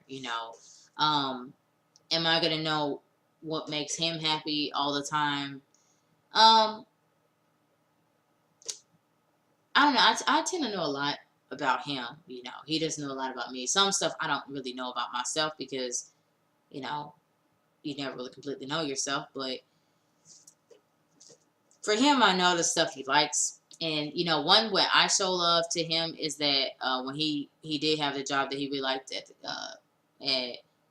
when he worked on computers and stuff, was that I would show up and I would bring him lunch and stuff like that, and that is something I would do on multiple occasions. When we had our anniversary and before he got that job and he was, working at fast food, I gave him the money for our anniversary, you know what I'm saying? Because I was like, well, even if you don't have a job, we could still celebrate our anniversary, you know what I'm saying? So, like, the way I come out and show love is a bit different. It might be more on the monetary side of getting things and experiences. Maybe it is, but it's a bit different. Now I will say, Anwan's far more the type of guy that he's far more comfortable with expressing how he feels, in front of people. What I mean is, like, he doesn't care what people think of him. He's the type, he doesn't mind helping people and, doing things to, doing stuff like being brave, it might be doing something silly in front of people or something like that or whatever. It's just like for Anwan, he's okay with being himself and fully in his skin. Me, I'm not very much. I'm more like the type of, like a clam, I go back in the shell, type of thing, and people turn around and start looking. But now I've kind of gotten a little bit better. But she's good at things, though. She's good at, like I never seen a resume look as professional as she made mine look. And I was like, she had me sitting there in a job interview, trying to get a job interview. And I was sitting there waiting to get one. And I'm looking at my resume like, damn, like, ain't no way they're going to not pick me. But they didn't, But still, I was like, damn, I didn't know I had those skills. I never seen a resume look like that. I didn't know I didn't even know that I had that. You know, I never seen it on paper before. You know, and like she'll throw some stuff together, like some soup. She'll make something out of. For me, I'm terrible when it comes to like cooking stuff. I can make fish. I can make croquettes. You know, and I just now can make spaghetti. Yeah. So, I mean, cooking's hard for flavor. Like my macaroni sucks. I don't know how. I don't know why. I make it the way they tell me to make it, and it's bland as hell. But it's just the way that it is. I mean, so when it comes to stuff for me to make for her, it's simple. You know, it's not complicated. But she makes a lasagna. She'll make some complicated stuff. She makes a bird. The bird I've already showed you on. You said chicken. The Not chicken. bird. Like not like you go outside and get a bird. Well, it's a whole bird. It's a chicken. It's a whole chicken. And it's good, you know. And sometimes he comes up with these sandwiches and it's good. You know, and I'm like, how the heck did you make this stuff? Like, where's your recipe at? I be looking, she don't got no recipe book, no nothing. So how the heck you make it taste that good? You know, and it's so damn tender. I don't get it, but it is what it is. You know, so then sometimes she'll, you know, like she said, when she has a job, she'll appear to me with food, and I'll feel loved that way. You know, those things do, you know, make me feel like she does care and she does love me. But since I'm so big on compassion and love and intimate touch and everything, you know, when it's not received, I feel all bad about it. You know, it's just, you know, but yeah, you know, animals like her. Now I like to do stuff, you know, like I was at the zoo and I try to get this penguin. I was like, if you think Michelle's pretty, jump in the water. Jump, jump. And he started to waddle and he jumped in the water. You're silly. That's what I'm talking about. The stuff he be doing like that. That was great too. Sometimes I get embarrassed and stuff because I don't. It jumped too. I was like, yeah. That's what I mean. Like he do know. that kind of stuff, and it's just to me, it's just like I just. That's I see. I told you it's pretty. It's like, see, I told you the penguin jumped in the water. Just little embarrassing little stuff like that. But that's you know, just cheesy. Little stuff. You know. It's cheesy. I mean, in terms of the whole. And sometimes she tried to walk across the street. I just swoop her up right quick and run across the street like I'm saving her from something. Yeah. Some people don't seem to get it though. A lot of people are just like stiff and not. I see like people are not really like so emotional. Man, I'm just trying to have that spontaneous combustion. You know what I mean? What? That spontaneous combustion. What does that mean? That means spontaneous combustion. What does that mean? That means to do things where she don't know what's happening, but something that's a little exciting for the moment. You know what I mean? I mean, like I said though, it's not always. It's a lot of times that it's not received, but you know, damn. But yeah, basically, that's basically why I'm not married right now. But for me, my relationship is more important than a marriage. Yes, for her to have that experience, to have her marriage experience, you know, a lot of girls want that. I understand that, you know, but I just hold my relationship on such a higher standard, and I hold my ability to provide for her mental state when it's down or not, you know, on such a higher standard. To me, I think like when we'll get married, it'll be at a time when like I said, when we're ready. When we're ready to get married, it'll be something that when we're ready. I try hard. I keep track of stuff. I actually keep track of when I do the dishes, when she do the dishes, because I be forgetting sometimes because work, you be focused on work and you come home, and then sometimes you be thinking that because you get so used to doing the dishes or you get so used to cleaning, you think it's you. So, you know, sometimes, you know, I'll be like, did you wash this? Like, yeah. No, but if I don't ever write this stuff down, I can't see from month to month, you know, the actions that she's really doing versus how much actions I'm doing, you know, because she'll be like, you know, oh, I do, because when I'll start feeling like I'm doing too much, and then I'll start feeling like a parent figure or something, and then it doesn't, you know, I'll be like, she'll be like, well, I do this, you know, I do these things, or I'll handle stuff behind the scenes and whatnot, so I have to start writing this stuff down. I do. You're right, that's what she said with bills, or, you know, talking to the people, or whatever, or like she'll get groceries while I'm at work. When she does do these things, I mean, I have to write it down so because my brain be focused on me bettering the relationship, trying to get her to love me more. To, can I do that? Because I have already He went tries through. really hard. Because I've already went through asking her what she likes. Yeah, and it all failed. So now I don't got nothing else to bring out to give her. It's a day-to-day thing. It's something that day-to-day that we work on. Yeah. Would I say that, because a lot of people, there are so many people who would say, well, why don't you guys just go downtown and go get married for $50 and because she's not going to be happy with that. That is not a marriage experience. That is something that somebody just pressuring you into something. Because what I've grown to know throughout this relationship, the 7 years, is that she is the type to take a new avenue and grow apart. So I have to get a prenup for that. Like, it's just that I just know. It's just something I know within me based off of being with her for so long. And it's just the way that it is. Because her mind is just, it works that way. I would say this, it's not to me, it's not as much a new avenue. It's like, one thing for me is that, yes, I do want to get married. I do feel like when I get married, I feel that I would feel like I'd have that understanding of what we're doing and where we're going. Okay, we're going to be together, for the rest of our lives. That to me is what I want to define, because, being the girlfriend, it's one thing.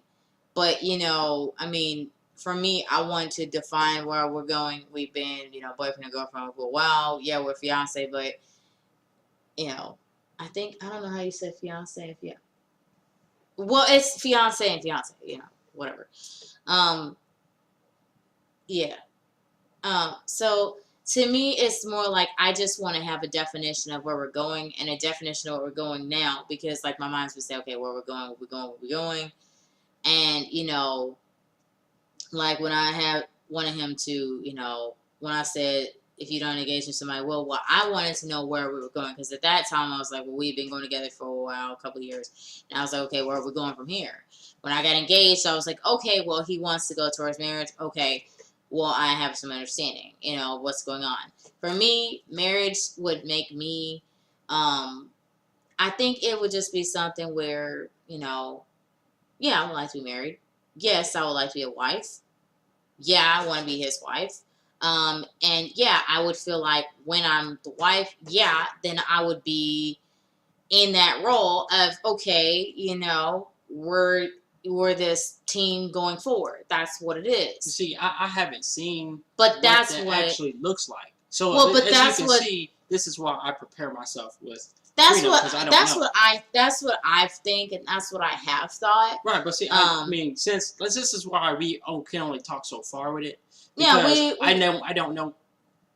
People say you can switch. Here's what I'm not gonna shave my hair off, Alan. Well, not that. I said, people say you get bait and switch, where Here's what I'm saying as a wife is, upon getting married, what my goal is upon getting married is that I really want us to continue to work as a team.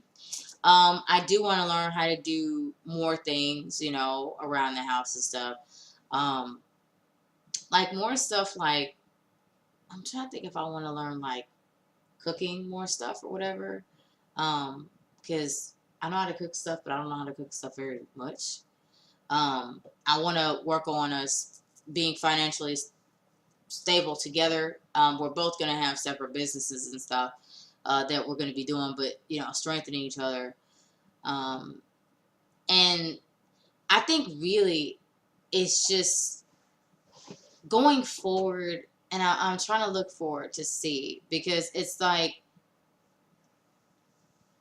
I think it's just having that definition of we're husband and wife. Okay, it's what, because like when I met him, I knew he was it. So, that's what I'm trying to get to is, okay, he's it, I have the last name. Okay, well, this is who I want to be, since then, this is who I want to be. And, does that mean it's going to change me tremendously? Yeah, there's going to be some things that'll change. I know he's going to be very serious about, the marriage. And I'm willing to work with him on it, and to do things that, to work out things like money, now I do think he should have his money and have my money, but we'll come together to do stuff just like we do at work. I think we should do that, to make things happen and stuff. But we should both have our own money. I do think that, he should have the ability to have his experiences. I should be able to have my experiences of things that, I want to do. But one of the most important things is I want us to be able to, going forward, to have fun. We haven't been able to have fun in our childhoods. We haven't been able to do that. And for me, I look forward to a future with us having fun and getting a chance to have more first experiences. Because with Anwan, I've had a lot of first experiences with him other than losing my virginity.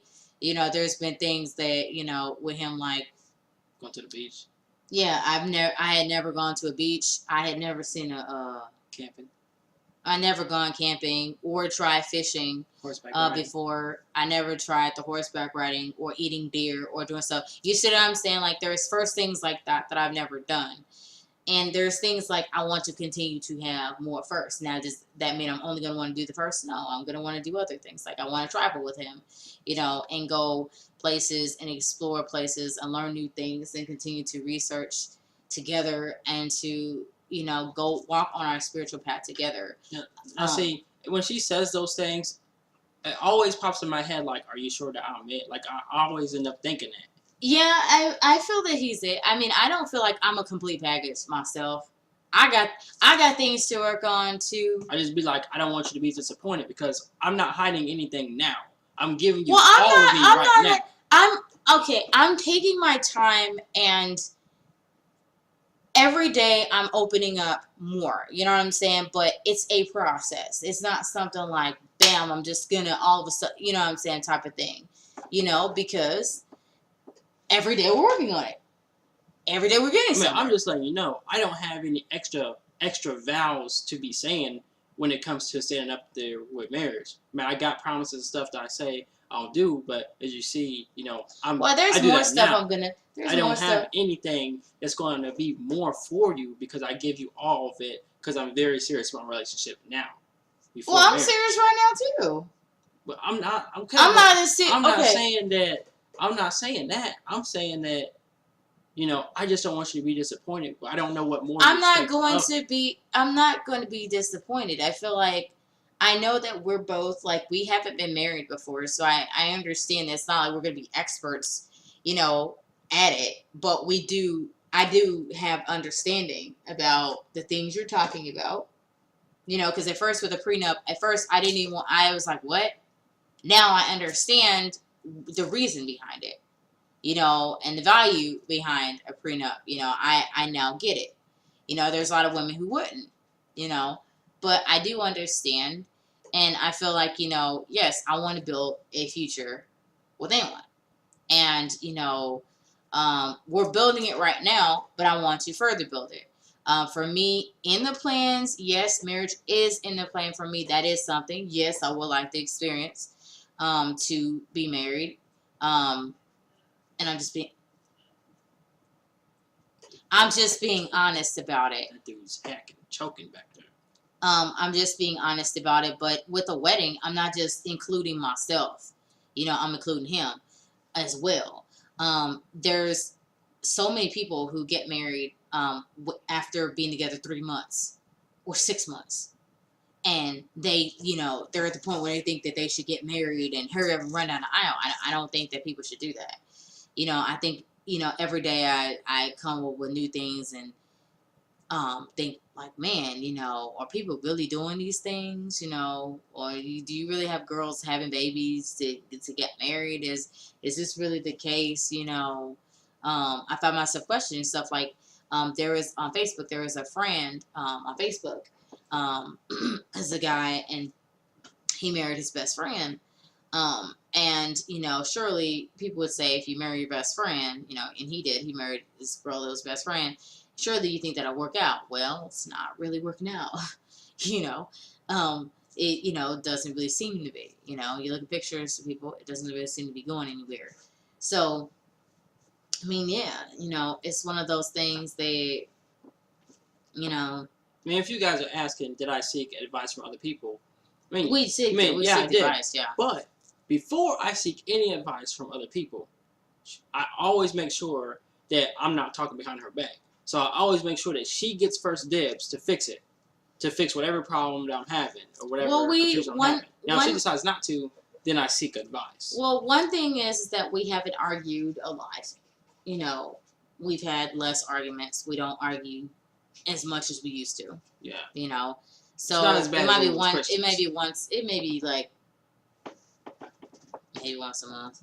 But it's not. But it's quickly diffused. You know what I'm saying? I know how to remove myself and not get caught up in it. That's just the whole difference now.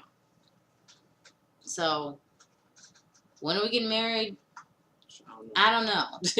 Maybe next year, maybe the following year. But one thing that I just thought was weird was that, like, for me it'll be more realistic when I see that money is actually compiled enough to do it.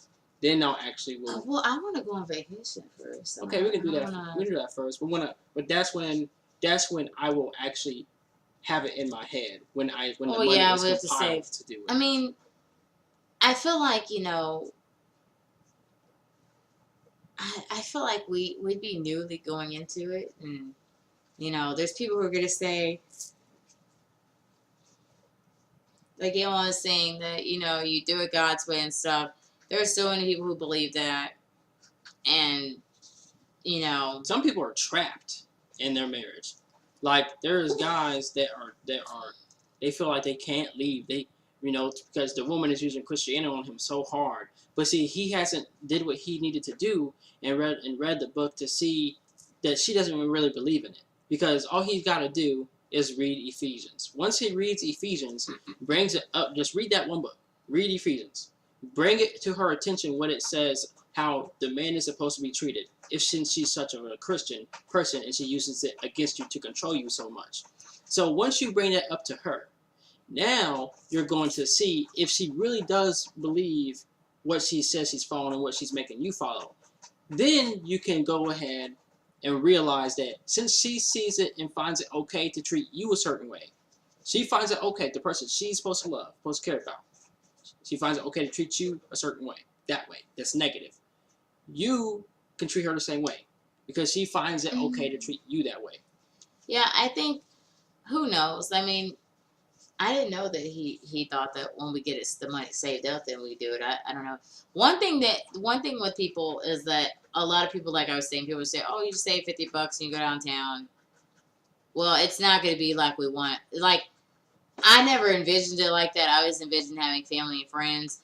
One thing that does sadden me, though, about the passing of my aunt is, Aunt Mary is,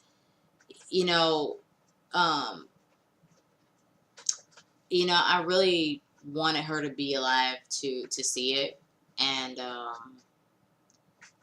so for me, it's one of those things that her not being there is like one of those things and stuff, and it's one of those things where you have to, like, for us, we have to take the time that we need to take and stuff to do what we have to do and stuff. So just seriously, like, I have looked at venues and different stuff, and, that's why I wanted them to be, like, wheelchair accessible and stuff, because I was thinking about my aunt. That's what I was thinking about, for real, I'm sorry, but that's really what I was thinking about. But the thing is, you can't just get married just because of stuff. And this happened sudden, my aunt's passing, nobody really knew. So it's one of those things that you can't just do it because of somebody's life or something. There's a lot of people who are doing it because of a family member and, they're sick or something. There's a lot of people who are doing it because of that, but I mean, you know, you have to do it on your own time, and sometimes it's not going to be way it's not going to be at most convenient time, but you can't do a marriage over like like unless you get elected for somebody else. But it's really one of those things that you have to do it when you both are ready, and when you both are going to be happy about it. Not really when it's about somebody else. And that's why I would say for people who feel like they're forced to get married, you should do it on your own time. You should pay for your own wedding. Don't have somebody holding something over your head. And another thing is, don't go and get a marriage loan. Because that's the type of loan where they can repossess your stuff. They can actually do it for that. Other stuff they can't. But a wedding loan, they can repossess your stuff, your car, a lot of stuff. And, it's not very pretty. And I think that's how a lot of people get the money out of nowhere. It's kind of unusual for people to get their parents to pay for it. Some people still do. But neither of our parents are paying for anything. You know what I'm saying? We want to have control of our own wedding. That's something that we wanted to do, is to save up the money to have control over our wedding and who comes and who does not. And stuff, that's really important. So, who knows? I mean, sometime in the future we'll get married, maybe next year, This year we have our minds on business and hold things up financially. So, maybe next year we'll have it together or something. But at this point, we're just making it every day and trying to see what we can do, So, I mean, I wish that we would have figured things out or got to it faster, with certain things. But, you never know, with the timing of, family members and their passing. You don't know, So you just have to, I say, do it what's best at your own time. Don't let anybody force you into something, any marriage you're not ready for. If you're somebody's watching and you're engaged to somebody, take your time with your engagement. We've been engaged for 4 years, and I would say take your time. Don't just run down the aisle. And when I say run down the aisle, I mean like you get engaged and you feel like within the next 3 months you have to get married. Like, don't do that. Take your time. Get to know the person. Live with the person for a few years first before you do it. Otherwise, one way or another, you're gonna figure it out when you move in with the person. But isn't it better to kind of learn some things first, beforehand? Then, you find yourself in a bunch of bullshit. But some people just want to copy other people and do what they do. And they really don't care, and they just wait till they're married and they got kids, and then there's terrible ass situation, and then, there they are. And then they ask, what can we do, what happened? And really it could have started by just making sure that you start off on the right foot by asking the right questions when you start dating and deciding where you both wanted to go. Yeah, and not letting the church bother you, or force you into something just because you're a Christian and stuff, Hmm? What were you going to say? I was gonna say that I'm not the type of person to say some shit like, now that we're married, I'm gonna go ahead and tell you all the stuff I didn't like doing, and I really didn't like this, or I'm not that type to say, now that we're married, I want to do this and I want to do that now, or I didn't really like this about you or that about you. I'm not that type. That's true. If somebody says that, you just got married with distrust, and you should probably end it, because there's a lot of distrust probably there. Yeah. But when we get married, we'll get married at some point. But when I see the money is saved up, then that's why I was always big on saving. But when I see the money saved up and I see that it's there, then I'll start making plans, because the money's there. I don't have to worry about collecting it anymore. Well, so we'll see when it happens. I mean, we'll tell people. It's not like we're gonna go and cloak and dagger, not tell people, because I'm big on telling people and wanting people in my family to be there and everything. I am, but we'll see what happens. Yeah, just don't trip out about the prenup thing. I just want to make sure that I love Michelle to the point where I don't want her to have any mess. If she does decide, because I'm not the type to hold her prisoner, because I tried everything I could already. So I'm not the type to hold her prisoner anymore, saying, "Oh, there's more I can try," because there's not. So, when whenever if she has that shift for love for me, cool. If she has that shift of falling out for me, then the prenup is there so that she keeps what she came in a relationship with, she came in a marriage with, I came in a marriage with, and as far as if we develop business, she doesn't have to worry about providing alimony, or I don't have to worry about providing alimony, and then worrying about getting with another girl or getting with another man, and using their alimony to benefit another relationship that you're not even with them in. You know what I'm saying? Some shit like that. So yeah, and one thing too, if you're trying to think about getting married, definitely have that talk about kids, because one of you may want kids and one of you may not. Or you may think you want kids. Go and go be around kids first. Watch some people's kids, watch some babies, and see if you want to be around them. Keep them for a weekend or weeks on end. See if you really want the kids. Different ages, because they have different scream levels at different ages, and different temper tantrum levels at different ages. Yeah, and hey, for a baby, I'll definitely tell you something. What does it cost? Like $250,000 to have a kid? Yeah, it costs $250,000 to raise a kid. It might have gone up since Donald Trump became president. It went up. It went up by $20,000 since Donald Trump got elected. So it's like 270. Yep. So I mean, and that's to raise a baby from 0 to 18. And these days you don't know if your kid's gonna find no job, so they might be with you a lot longer than you think. So they might be with you past 21 because they can't find no job. If you black, well, it can happen. So definitely have that talk. And also protect yourself with sex. Definitely protect yourself. Make sure birth control is being used so there's no babies coming up out of nowhere. If things with kids, like a baby, if you want to know how much it costs for a baby, there's baby stores like Bye Bye Baby that you can go to, and go and have do a not a registry, do a baby registry, and see all the stuff that you have to buy for that kid.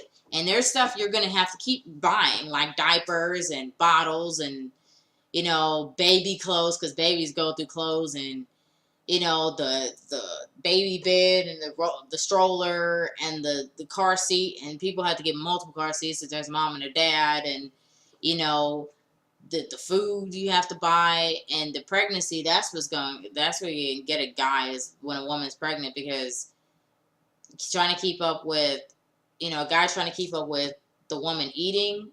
A woman she's pregnant can clean a fridge for real. So it happened when I was pregnant. So it can happen.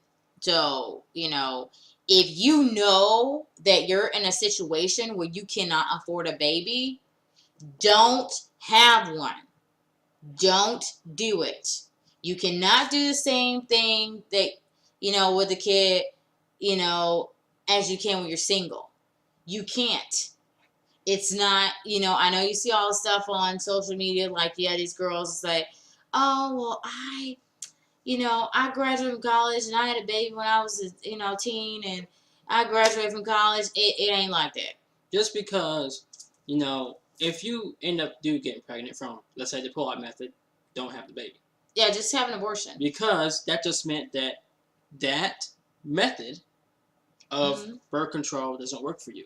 So you have to keep going through it until you find that method that works for you. Unfortunately, that's the only way you're going to fucking know if it works for you, is if you end up with a positive on your fucking pregnancy test. And I'm sorry, but that's the only way you're going to know. So one thing that for women, you can always get the birth control implant. I mean, that's something you can get. It does cost money, but if you get cheap insurance, you should be able to get it.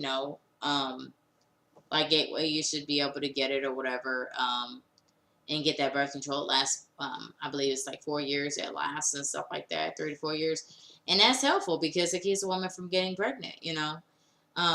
And, you know, it's better in your relationship, you know, because if you have kids, you can't focus on each other, you know, because you're worried about the kids. Your responsibility is the kids. You know, it's not you and him. Like, you know, remember before, like, people like to reminisce about when they were together and they didn't have kids. But then they fast forward to that present time and they have kids. But then other people was debating whether or not, or wondering whether or not they should have kids, and then you convince them to have kids, and then they start asking you for help, but then you can't help them because you're focused on your own kids, and now they're all pissed off because you basically convinced them to have kids, saying how good it was, but you didn't tell them the truth. Yeah, now you got a bad relationship with them. Yeah, I mean, the best thing is that really consider if you want to have kids. You know, really consider, because kids are expensive, and you know, the money you could spend on kids, you could be spent on doing some other stuff that you really want to do. Apparently, Michelle did some research and found out that, you know, there's 300,000 babies born every. Oh yeah, I found out that I was looking something up. Every 60 seconds, there are 300,000 babies that are born. 250 of those babies, 250,000 of those babies are born into poverty. And that's every 60 seconds, every minute. And that is, I was surprised that that many babies are born into poverty. You know, I was surprised. I was like, well, but then what about the other 50,000 are born into families where the families can support the kids? You know, but for 250,000 babies every minute to be born into poverty, that's not. That's what why how that happens. You know, that happens because, you know, the girls who are in poverty, they get incentives like taxes money and child support money, you know, for having babies. So that's one way that they can try to get out of it. Or, you know, that's how they're born into poverty, because the mom don't really have nothing. So she'll go and have a baby to pressure a man into marrying her so that she can, you know, live off of that.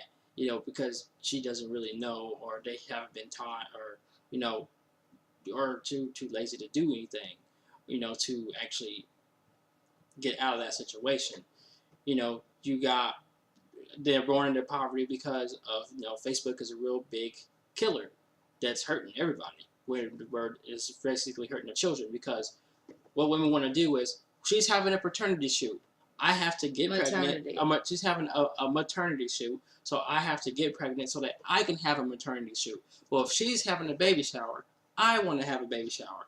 You know, I want to have that baby shower experience. I want to have that maternity shoot experience. I want to have that marriage experience. So they have the babies to pressure the guy, you know, into getting married so they can have a marriage experience, which is why they don't, you know, have a kid. You know, which is why they don't really care about the children, and they're born into that poverty. Or they're trying to, you know, they got themselves a man who's 6 feet tall, light skinned, got tattoos, and all the girls is after him, so they want to trap him, so that they can try to hold him, you know, hold him to themselves. But when you show that much of disrespect to a person that doesn't want kids, or if he's ever said that, he's going to leave you anyway.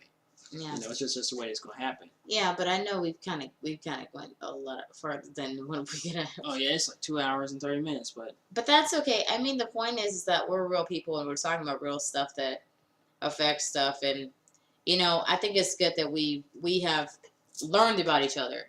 There's a lot of people who don't even put the time into doing that, and they don't ask questions. Write that shit down. They don't do it. They're too lazy to do it, and they just go along with everything. And they, you know, some people just do it because, you know, it's what their family's going along with, and they feel comfortable with their family's doing, so they want to do the same thing, you know, and everybody in their church is doing it, so they're gonna do it, you know. And they don't want to be independent, stand up and challenge that and do something different. Or you're sitting there believing what the news is telling you. You have to use your own eyes and see in the real world what's really going on. Yeah. Because shit was bad when I was 8, which is why I'm not having children. Because stuff is worse now that I'm older than when I was 8. So I got no business having a baby. Yeah. Or not helping to make one or create one. Yeah, that makes Since, but sometimes, you know, there could be the possibility of birth control failing, and when that happens, you have to take you know, you really have to sit down and think about what you have to do. And you know, if you know you don't want to have a baby, I'd say as a couple, you guys need to decide together. It's better if an abortion is done, because that way you guys can, it's better, I would say. Because you know what doesn't work, and you'll know, okay, this don't work, I need to try something else. Try a different method. Well, yeah, this because don't if work. you bring a kid into the world, every time I heard this with people where they have kids, it's like they'll say, "Oh, kids are expensive and this and that other whatever and stuff," and they'll find it out, but then by then it's too late. You can't take the baby back. And then they go and they tell other people to convince other people to make the same mistake that they did, instead of telling them the truth about it so that they don't. It's like they want to see other people miserable and in misery just like them, which I just don't understand that type of thinking. Yeah. But anyway, so thank you guys for watching this video. If you made it this far, you're a trooper. Yeah. So listen to everything we said. But yeah, we bring real life stuff just like we do on our YouTube channels and stuff like that. We go through Butterfly Spirit 314. He's in Want Your Hero. I'm tired. Going to work, so Yeah.